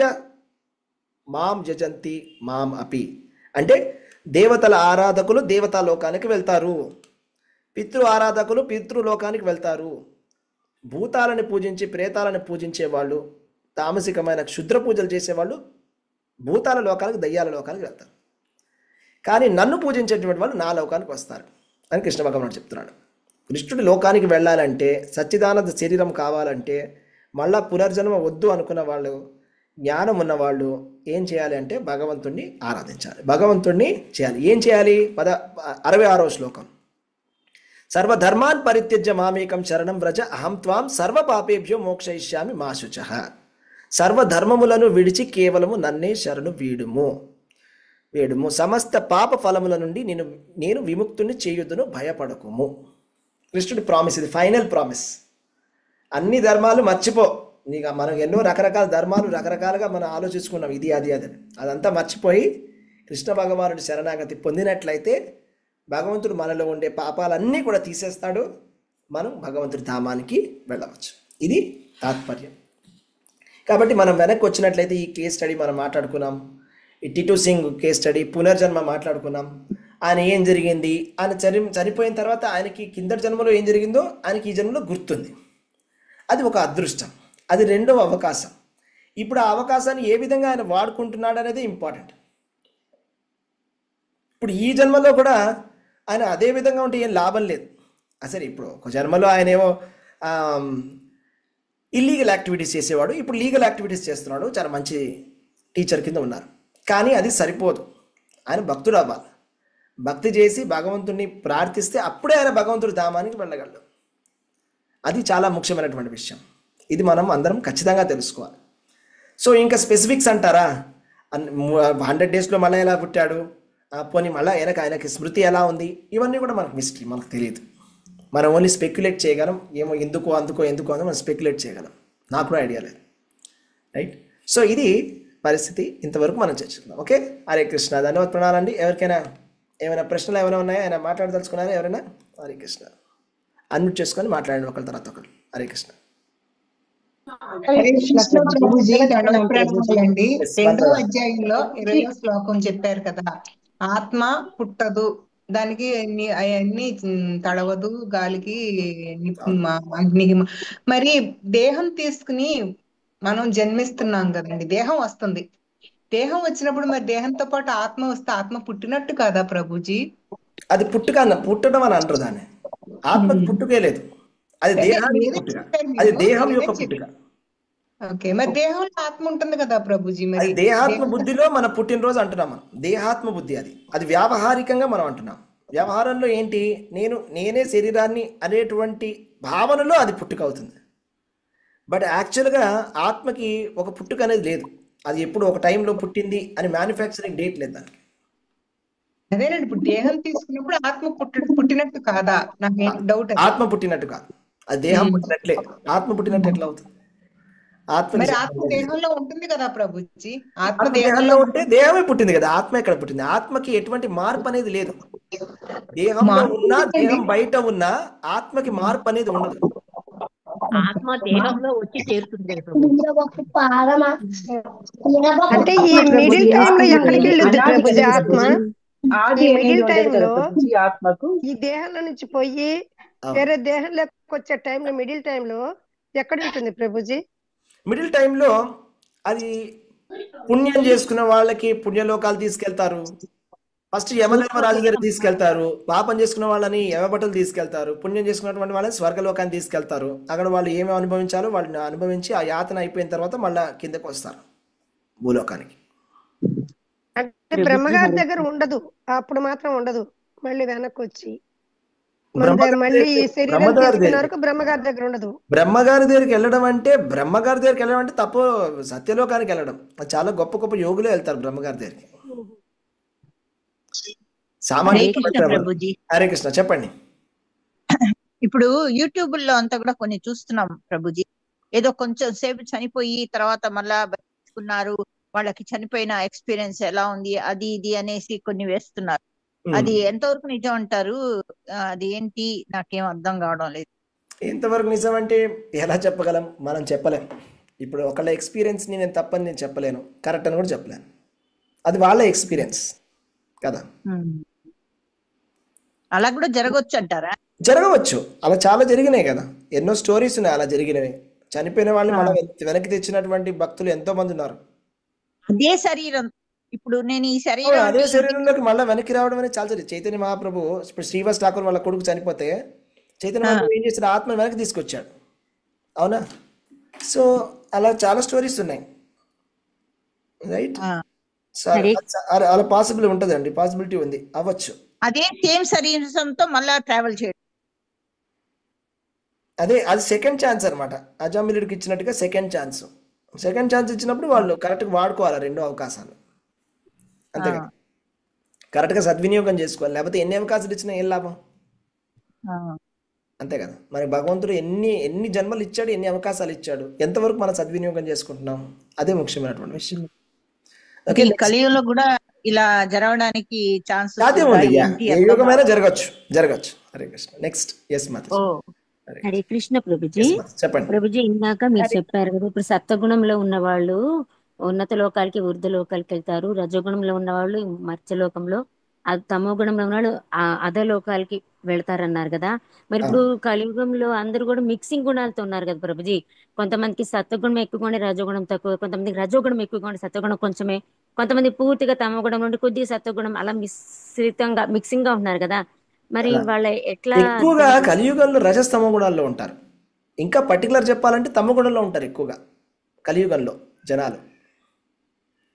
ఎందుకంటే సత్యయుగంలో అందరూ సత్వ గుణంలో ఉండేవాళ్ళు, సత్యయుగంలో. త్రేతాయుగంలో రజగుణంలో ఉండేవాళ్ళు, అవునా? ద్వాపర యుగంలో రజస్తమ గుణంలో ఉండేవాళ్ళు. ఇది కలియుగం కదా, అందరు తమ గుణంలో ఉంటారు. అంటే ఇప్పుడు అందరికీ ఎక్కదు ఈ నాలెడ్జ్. మనం చెప్పినప్పుడు నాలెడ్జ్ అనేది వాళ్ళు యాక్సెప్టే చేయరు కదా ఎవరు, జ్ఞానం అనేది. చాలా కేర్లెస్ గా బిహేవ్ చేస్తారు కదా మాతాజీ. మీరు చెప్తుంటే, మీరు భక్తి గురించి చెప్తే వాళ్ళు ఏమంటారు, మాకు తెలుసులే, మేము చేస్తాంలే. ఎంత కేర్లెస్ అది, అదే తమ గుణం అంటే. ఎవరైనా మనం చెప్పారనుకో, రే జాగ్రత్త పడిపోతా అంటే, మాకు తెలుసులే అని పడిపోయారు అనుకోండి, అప్పుడు ఏమంటా అలాంటివండి, అదే తమ గుణం. మోహం, నాకు తెలుసు అని అలా తెలిసే వాళ్ళు తప్పులు చేసేస్తారు. హరే కృష్ణ ప్రభుజీ. కలియుగంలో అందరూ 3 గుణాల్లో ఏ గుణం ఎక్కువగా ఉంటే ఆ గుణం సంబంధించిన జన్మనే వస్తుంది కదా ప్రభుజీ. అవును, ఎక్కువగా కలియుగంలో రజస్తమ గుణాల్లో ఉంటారు, పర్టికులర్ గా తమ గుణంలో ఉంటారు. కానీ చనిపోయేటప్పుడు ఒకవేళ తమో గుణం కాకుండా రజోగుణంలో ఉంటే ఆ రజోగుణానికి సంబంధించినటువంటి జన్మ తీసుకోవడానికి అవకాశం ఉంటుంది. ప్రభుజీ, ఇంకోటి ప్రభుజీ ఇందాక మీరు చెప్పారు కదా, ఇప్పుడు అర్జునుడు ఒక క్షత్రియుడిగా తన యొక్క ధర్మం నిర్వర్తించాలి కాబట్టి నువ్వు నాకు అర్పిస్తూ నువ్వు చెయ్యి, అప్పుడు నీకు పుణ్యము పాపం అంటది అన్నారు కదా. ఓకే ప్రభుజీ. మరి ఇప్పుడు కలియుగంలో ఇప్పుడు ఎంతో మంది మిలిటరీ వాళ్ళు ఉన్నారు, వాళ్ళు వెళ్ళి దేశ రక్షణ కోసం యుద్ధం చేస్తున్నారు కదా ప్రభుజీ. మరి ఇప్పుడు వాళ్ళలో అందరూ భక్తులుగా ఉండరు కదా ప్రభుజీ, ఎవరో కొంతమంది ఉండొచ్చేమో. ఇప్పుడు మరి ఏదైనా దేశ రక్షణ కోసం వాళ్ళు చేస్తున్నారు కదా, మరి వాళ్ళకి ఉన్నత గతులు వస్తాయా? ఇప్పుడు ఈయనకి అర్జునుడికి చెప్పారు దేశ రక్షణలో అంటే వాళ్ళ యుద్ధములో, దేశ రక్షణ అంటే యుద్ధంలో, అదే దేశ రక్షణలో ధర్మం కోసం అని యుద్ధములో ఎవరైతే ప్రాణాలను విడిచిపెడతారో వాళ్ళు పైలోకాలకి వెళ్ళడం అనేది గ్యారంటీ. అదే వాళ్ళు చేస్తూ కృష్ణుని తలుచుకుంటూ చనిపోతే వాళ్ళు భగవంతుడి ధామానికి వెళ్తారు, లేకపోతే పైలోకాలకి వెళ్తారు. ఇప్పుడు చెప్పండి. అదే ఆ రెండిట్లో 2 ఆప్షన్స్ లో ఒకటి. వాళ్ళు ధైర్యంగా కనుక వాళ్ళు దేశ రక్షణ చేసినట్లయితే పైలోకానికి వెళ్తారు, భగవంతుడిని తలుచుకుంటూ వాళ్ళు చేసినట్లయితే భగవంతుడి ధామానికి వెళ్ళిపోతారు, ఇంకా మళ్ళీ పుట్టుక అనేది ఉండదు. అంతే డిఫరెన్స్. సో వాళ్ళు కృష్ణుడు ప్రీత్యర్థంగా చేయకపోయినా కూడా పైలోకానికి వెళ్తారు వాళ్ళు. పైలోకాలకు వెళ్తారు.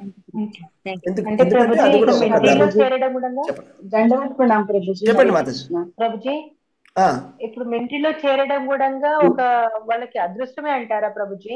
అవును, ఖచ్చితంగా అదృష్టం. ఉన్న వాళ్ళకి ఒక అదృష్టం అది. నేవీ, ఎయిర్ ఫోర్స్ అవును, వాళ్ళందరికీ ఒక అదృష్టం, వాళ్ళకి ఒక రేర్ ఆపర్చునిటీ, పైలోకాలకు వెళ్ళడానికి ఒక ఆపర్చునిటీ. సో వాళ్ళు కృష్ణ కాన్షియస్ లో చేయకపోయినా కూడా వాళ్ళకి పైలోకాలకు వెళ్తారు. దేశం గురించి చేస్తున్నారు కాబట్టి, న్యాయంగా చేస్తున్నారు కాబట్టి పైకి వెళ్తారు, పైలోకాలు ఇస్తారు. మళ్ళీ పైలోకాలకు వెళ్ళడం జరుగుతుంది. మనం చూసాం కదా ఇవాళ మార్నింగ్ భాగవతం స్టోరీలో ధ్రువ మహారాజు ఎంతో మంది యక్షుల్ని చంపాడు అని చెప్పకుండా శ్లోకంలో ఏం చెప్పారు తెలుసా? ధ్రువ మహారాజు ఎంతో మంది యక్షులని ఊర్ధ్వలోకాలకి పంపించాడని చెప్పి రాశారు. అవును ప్రభుజీ, అవును. ఎందుకంటే వాళ్ళు వీరమరణం చెందారు కాబట్టి గొప్ప వాళ్ళతో చంపబడినా కూడా అవునా, గొప్ప వాళ్ళతో చంపబడ్డారు, అది కూడా కరెక్టే. ప్లస్ అదే ఎవరైనా కూడా యుద్ధంలో వీరమరణం చెందిన వాళ్ళు, మన వేదం ప్రకారం యుద్ధంలో వీరమరణం చెందిన వాళ్ళు పైన లోకాలకి వెళ్తారు గ్యారంటీ. అంటే వాళ్ళనే కాదు, గృహస్థులు కూడా అంతేనండి. గృహస్థ ధర్మంలో కూడా ఎవరైతే వాళ్ళ ఫ్యామిలీ డ్యూటీస్ ని మనకు వేదంలో చెప్పిన విధంగా వాళ్ళు ఫాలో చేస్తారో వాళ్ళందరూ కూడా పై లోకాలకు వెళ్తున్నారు. ధర్మ నిర్వహణ వేదాలు చెప్పిన విధంగా అంటే ప్రభుజీ ఇప్పుడు కృష్ణుడు ప్రీత్యర్థంగా చేయటమేగా ప్రభుజీ. కృష్ణుడు ప్రీత్యర్థం చేస్తే భగవంతుడి ధామానికి వెళ్ళిపోతామండి, ఆధ్యాత్మికం అయిపోతుంది, అది అకర్మాది.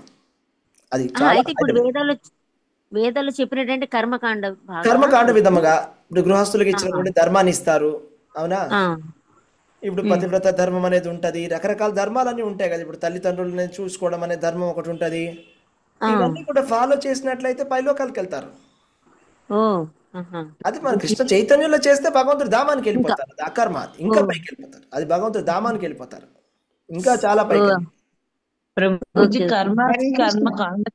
శ్రీకృష్ణ పరమాత్మ చెప్పారు కదండి అర్జునుడికి, నువ్వు విజయం సాధించకపోయినా యుద్ధంలో చనిపోతే స్వర్గానికి చేరుకుంటావు అన్నారు కదండి. సింపుల్ గా ఇందులో భగవద్గీతలో చెప్పారు. చెప్పండి, రెండో అధ్యాయంలో చెప్పారు కదా ప్రభుజీ ఆ మాట. చెప్పండి. Yes, correct. చెప్పండి మాతాజీ, అడగండి. హరే కృష్ణ ప్రభుజీ. 1 minute, ఎవరు అడుగుతున్నారు, ఒక్క నిమిషం కంప్లీట్ చేసుకుందాం. చెప్పండి ప్రభుజీ. ఇప్పుడు ఒకసారి మానవ జన్మ తీసుకున్న తర్వాత మళ్ళీ మానవ జన్మ వచ్చింది ఇప్పుడు తోరణ్ సింగ్ గారికి. అయితే ఆయన చనిపోయే సమయంలో అసలు ఏ కాన్షియస్ లో ఉన్నారు, తనకి ఏ ఆలోచన ఉన్నది అనేది ప్రశ్నించారా ప్రభుజీ? కరెక్ట్ గా ఆయన షూట్ చేసే టైంలో షూట్ చేసినప్పుడు ఎవరైనా కూడా ఇప్పుడు చనిపోయేటప్పుడు ఏం చెప్తాం, ఇప్పుడు మనం చెప్పారు మనం భాగవతంలో ప్రభుపాద ద్వారా రాశారు. ఇప్పుడు ఏంటంటే ఇప్పుడు ఒక కప్ప ఒక పురుగుని తింటున్నప్పుడు పురుగు కప్పని చూస్తూ చచ్చిపోతుంది, అవి కప్ప కింద పుడుతుంది. ఇప్పుడు పాము కప్పని తింటున్నప్పుడు ఆ పామును చూస్తూ కప్ప చచ్చిపోతుంది, కాబట్టి అది ఆ కప్ప పాము పుడుతుంది. అదేవిధంగా ఈయన మనిషిని చూస్తూ చనిపోయాడు, మనిషి కింద పుట్టాడు, అంతే. అదొక లాజిక్ లాగా అంతే కదా, మనిషిని చూస్తూ చనిపోయాడు కదా, మనిషిలా పుట్టాడు. ఇప్పుడు అలా అర్థమైంది ప్రభుజీ మీరు అన్నట్టుగా. కాకపోతే అసలు ఆయన నిజంగా ఏ భావనలో ఉన్నారా అసలుకి అనేది ఆయన ఉన్నారంటే అడుగుదాం. ఎప్పుడు ఏ భావనలో ఉన్నారంటే ఆయన సర్ప్రైజ్ షాక్ లో ఉన్నారు. ఆయన ఇదేంటి మీరు ఇక్కడ ఏం చేస్తున్నారు అని అడిగాడు లాస్ట్. ఆయన వాళ్ళు వెంటనే కనిసి తుపాకీ కల్చర్ షాక్ అయ్యాడు. ఆయన వాళ్ళని చూస్తూ వాళ్ళ గురించి ఆలోచిస్తూ చనిపోయాడు ఆయన. అలా హరే కృష్ణ. ఒక్క నిమిషం చెప్పండి Ushasri Mataji. Prabhuji, yes Prabhuji, thank you Prabhuji. ఏమడిగారు, ఎవరు మాట్లాడుతున్నారు? చెప్పండి. నేను ఉషశ్రీ మాట్లాడుతున్నాను. చెప్పండి. ఇప్పుడు భగవద్గీతలో మీరు ఇప్పుడు ఇందాక శ్లోకాలు చెప్పారు కదా ప్రభుజీ, అవన్నీ కూడా మీరు ఇంతకు ముందు చెప్పిన దానికి రిలేటెడ్ గానే ఉన్నాయి కదా ప్రభుజీ. అంటే పునర్జన్మ గురించి ప్రభుజీ. పునర్జన్మ గురించి ఇప్పుడు మీరు శ్లోకాలు చెప్పారు కదా ప్రభుజీ, 18వ అధ్యాయం 13, 14వ అధ్యాయంలో శ్లోకాలు కొన్ని చెప్పారు కదా ప్రభుజీ. అవునండి. అంటే మేము ఈ దీనికి రిలేటెడ్ గానే ఉన్నట్టు అనుకోవాలా ప్రభుజీ? కొంతవరకు రిలేషన్షిప్ ఉన్నది. ఎందుకంటే ఆయన భగవంతుడి చైతన్యంలో కనుక చనిపోయినట్లయితే ఆయనకి ఆధ్యాత్మిక ప్రపంచం దొరికేది. ఆయన ఖచ్చితంగా ఆబ్వియస్గా లాస్ట్లో చనిపోయేటప్పుడు భగవంతుని ధ్యానం చేయలేదు. ఆయన కూడా చెప్పాడు నాస్తికుడు అప్పట్లో. అయితే ఆయన ఏం చేశాడు, చనిపోయే సమయంలో ఆయన అంతకుండా చూస్తూ చనిపోయాడు కాబట్టి ఆయనకు అదే శరీరం దొరికింది. కృష్ణ భగవానుడు ఏం చెప్పాడు, ఏదైతే మీరు అంత్యకాలంలో ఎవరైతే తలుచుకుంటామో ఆ భావానికి వస్తామని చెప్పాడు కదా. యం యాతి స్మరన్ భావం త్యజత్యంతే కలివరం తమేవేటి కౌంతేయ సదా తద్భావ భావిత. అలాంటి ఆ భావంలో ఆయన చనిపోయడంలో అలాంటి భావంలో చనిపోయాడు కాబట్టి మళ్ళీ మనిషి శరీరంలో దొరికింది. ఎందుకంటే ఆయన చూస్తూ ఆ భావంలో చనిపోయాడు. అలా హరే కృష్ణ. భరతుడు పుట్టారు, లేడిగా పుట్టారు అని భరతుడు జింక అలాగా అనుకోవాలి ప్రభు. అదే భరతుడు జింకను చూస్తూ చనిపోతే జింక కింద పుట్టాడు, చూస్తూ చనిపోయాడు మనిషి కింద పుట్టాడు. అదే అలా అనుకోవాలి. అంతే భావనలో ఉన్నాయి కదా ప్రభుజీ. ఇప్పుడు మళ్ళీ పుట్టినా కూడా అతనికి ఏదైతే ఆగిపోయిందో అదే జన్మ కంటిన్యూ అవుతున్నట్టుగా అన్ని జ్ఞాపకాలతో పుట్టారు కదా. జ్ఞాపకాలతో పుట్టాడు. అది చాలా అంతే అదృష్టకరమైనటువంటి విషయం. అదృష్టమో దురదృష్టమో, ఆయనైతే దురదృష్టపడ్డాడు. శాపం కూడా వరము అదొక శాపం శాపం, రెండు అది వరం శాపం. అవును, ఏం వరమో ఏంటో శాపమే ఇంకా చెప్పాలంటే. ఎందుకంటే శాపమే ఆయన ప్రభుజీ చాలా పాపం. చాలా బాధపడుతున్నాడు. ఇటు కాకుండా అటు కాకుండా అయిపోయింది ఆయనకి. అందుకే Yes, శ్రీకృష్ణ ప్రభు. పరమాత్మ మా స్మృతి జ్ఞానం అపోహనంచ అన్నారండి అవును, ఆయన. మన మంచి కోసం అనే పాత జన్మ విషయాలు లేకపోతే తీసేస్తాడు. కష్టం అండి. చాలా రెండు కష్టం మనకి. గుర్తుంటే, ఇప్పుడు ఈ రెండు జన్మలోనే మనకి గుర్తుంటే ఎన్నో చాలా విషయాలు, చాలా కష్టం అండి రెండు గుర్తుంటే. ఈ జన్మలో మనం ఎన్నో విషయాలు గుర్తు చేసుకొని బాధపడట్లే, ఇప్పుడు ఇలా జరిగింది ప్రభు. మాకని. సో అది కింద జన్మ కూడా గుర్తు వచ్చేస్తే పాస్ట్ టైం ఏమైపోతుంది, నెక్స్ట్ గుర్తొచ్చినప్పుడు అయిపోతుంది, బాధ. చాలా బాధ వచ్చేస్తుంది మనకి, కన్ఫ్యూజ్ ఈ అయిపోతాము. ఈ జన్మలోనే మనం జన్మ చాలా బాధపడతాం కదా ప్రభు. పాస్ట్ టైం గుర్తొచ్చి. అవును, అందుకోసం మనకు హెల్ప్ చేస్తున్నాడు భగవంతుడు. కింద జన్మలన్నీ కూడా మర్చిపోయేలా చేస్తాడు. Yes, హరే కృష్ణ. ప్రభుజీ ప్రభుజీ కర్మ భగవద్గీత కర్మ శ్లోకాలు కాండకి మన చాలా అద్భుతంగా వివరించారు ప్రభుజీ. అన్ని కూడా రిలేటెడ్ గా ఎంత అద్భుతంగా వివరించారు. ఓకే హరే మాతాజీ, హరే కృష్ణ, ధన్యవాదాలు. కృష్ణ ప్రభుజీ ఈ హరే కృష్ణ. శ్లోకాసం ఇంతకుముందు విన్నాం ప్రభుజీ, కానీ ఇప్పుడు మీరు ఆ స్టోరీ చెప్పిన తర్వాత ఇంకా బాగా, అంటే ఈ శ్లోకాలు చెప్పబట్టి ఇంకా మంచిగా అర్థమైన ప్రభుజీ. భగవద్గీత మొత్తాన్ని కవర్ చేశారు ప్రభుజీ ప్రభుజీ ఒక మరి అర్ధ ఇప్పుడు ఆ గంటలో. టోరన్ సింగ్ ఇంత మళ్ళీ ఇంకా భక్తిలోకి రానట్లే ఉంది కదా ప్రభుజీ, అంటే మొన్న చూసాం కదా. లేదు, ఆయన దీని ఇంకా ప్రస్తుతానికి అయితే ఆయన ఏం రాలేదు. అంటే మన ఎవరైనా తీసుకురావచ్చు కదా అని. మనమే, అవును, మనం డివోటీస్, మనం ఏంటంటే ఆయనకి ప్రీచ్ చేయాలి, ఏదైనా చెప్పాలి, హిందీ భగవద్గీత ఇద్దాం, అని భగవద్గీత హిందీలో ఇద్దాం. వచ్చు కదా. ప్రభుజీ తోరన్ సింగ్ టీటు సింగ్ రెండు పేర్లు ఏంటి ప్రభుజీ? అది ఇంటి పేరు అంటే ఇది దాని ఏమంటారు, పెట్టినేమంటారు కదా సింగ్. మాతాజీ. చిన్నప్పుడు ఆహా, టీటు సింగ్, ఓకే. చిన్నప్పుడు నిక్ నేమ్. బుజ్జి కన్నా అని పిలుస్తారా, అలా టీటీ అని పిలిచేవాళ్ళు, అలా అంతే. ఆయన యాక్చువల్ పేరు తోరను పేరు.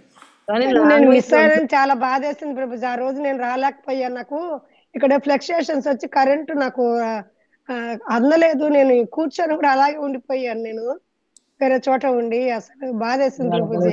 అందుకే నేను మెసేజ్ చేస్తాను. రికార్డింగ్ థ్యాంక్ యూ ఉంటే ప్రభుజీ. పంపివ్వండి ప్రభుజీ. తర్వాత Yes, yes. ఇప్పుడు ఇవాళ చెప్పిన వాడికి చాలా రిలేటెడ్ గా చెప్పారు ప్రభుజీ. క్లాస్ అద్భుతం ప్రభుజీ.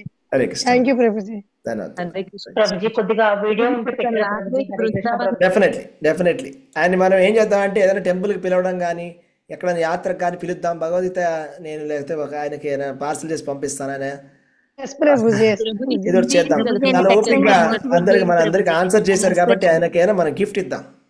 కృష్ణ ప్రభుజీ హిందీలో కదా ప్రభుజీ ఇది కూడా రికార్డు పెట్టండి ప్రభుజీ ప్లీజ్. అలాగే Mataji, sure definitely. Bhagavad Gita gift ఇవ్వండి ప్రభుజీ. హరే ఎస్ కృష్ణ. ఎస్, ప్రభుజీ భగవద్గీత తనకి గిఫ్ట్ ఇచ్చి హిందీనే కదా.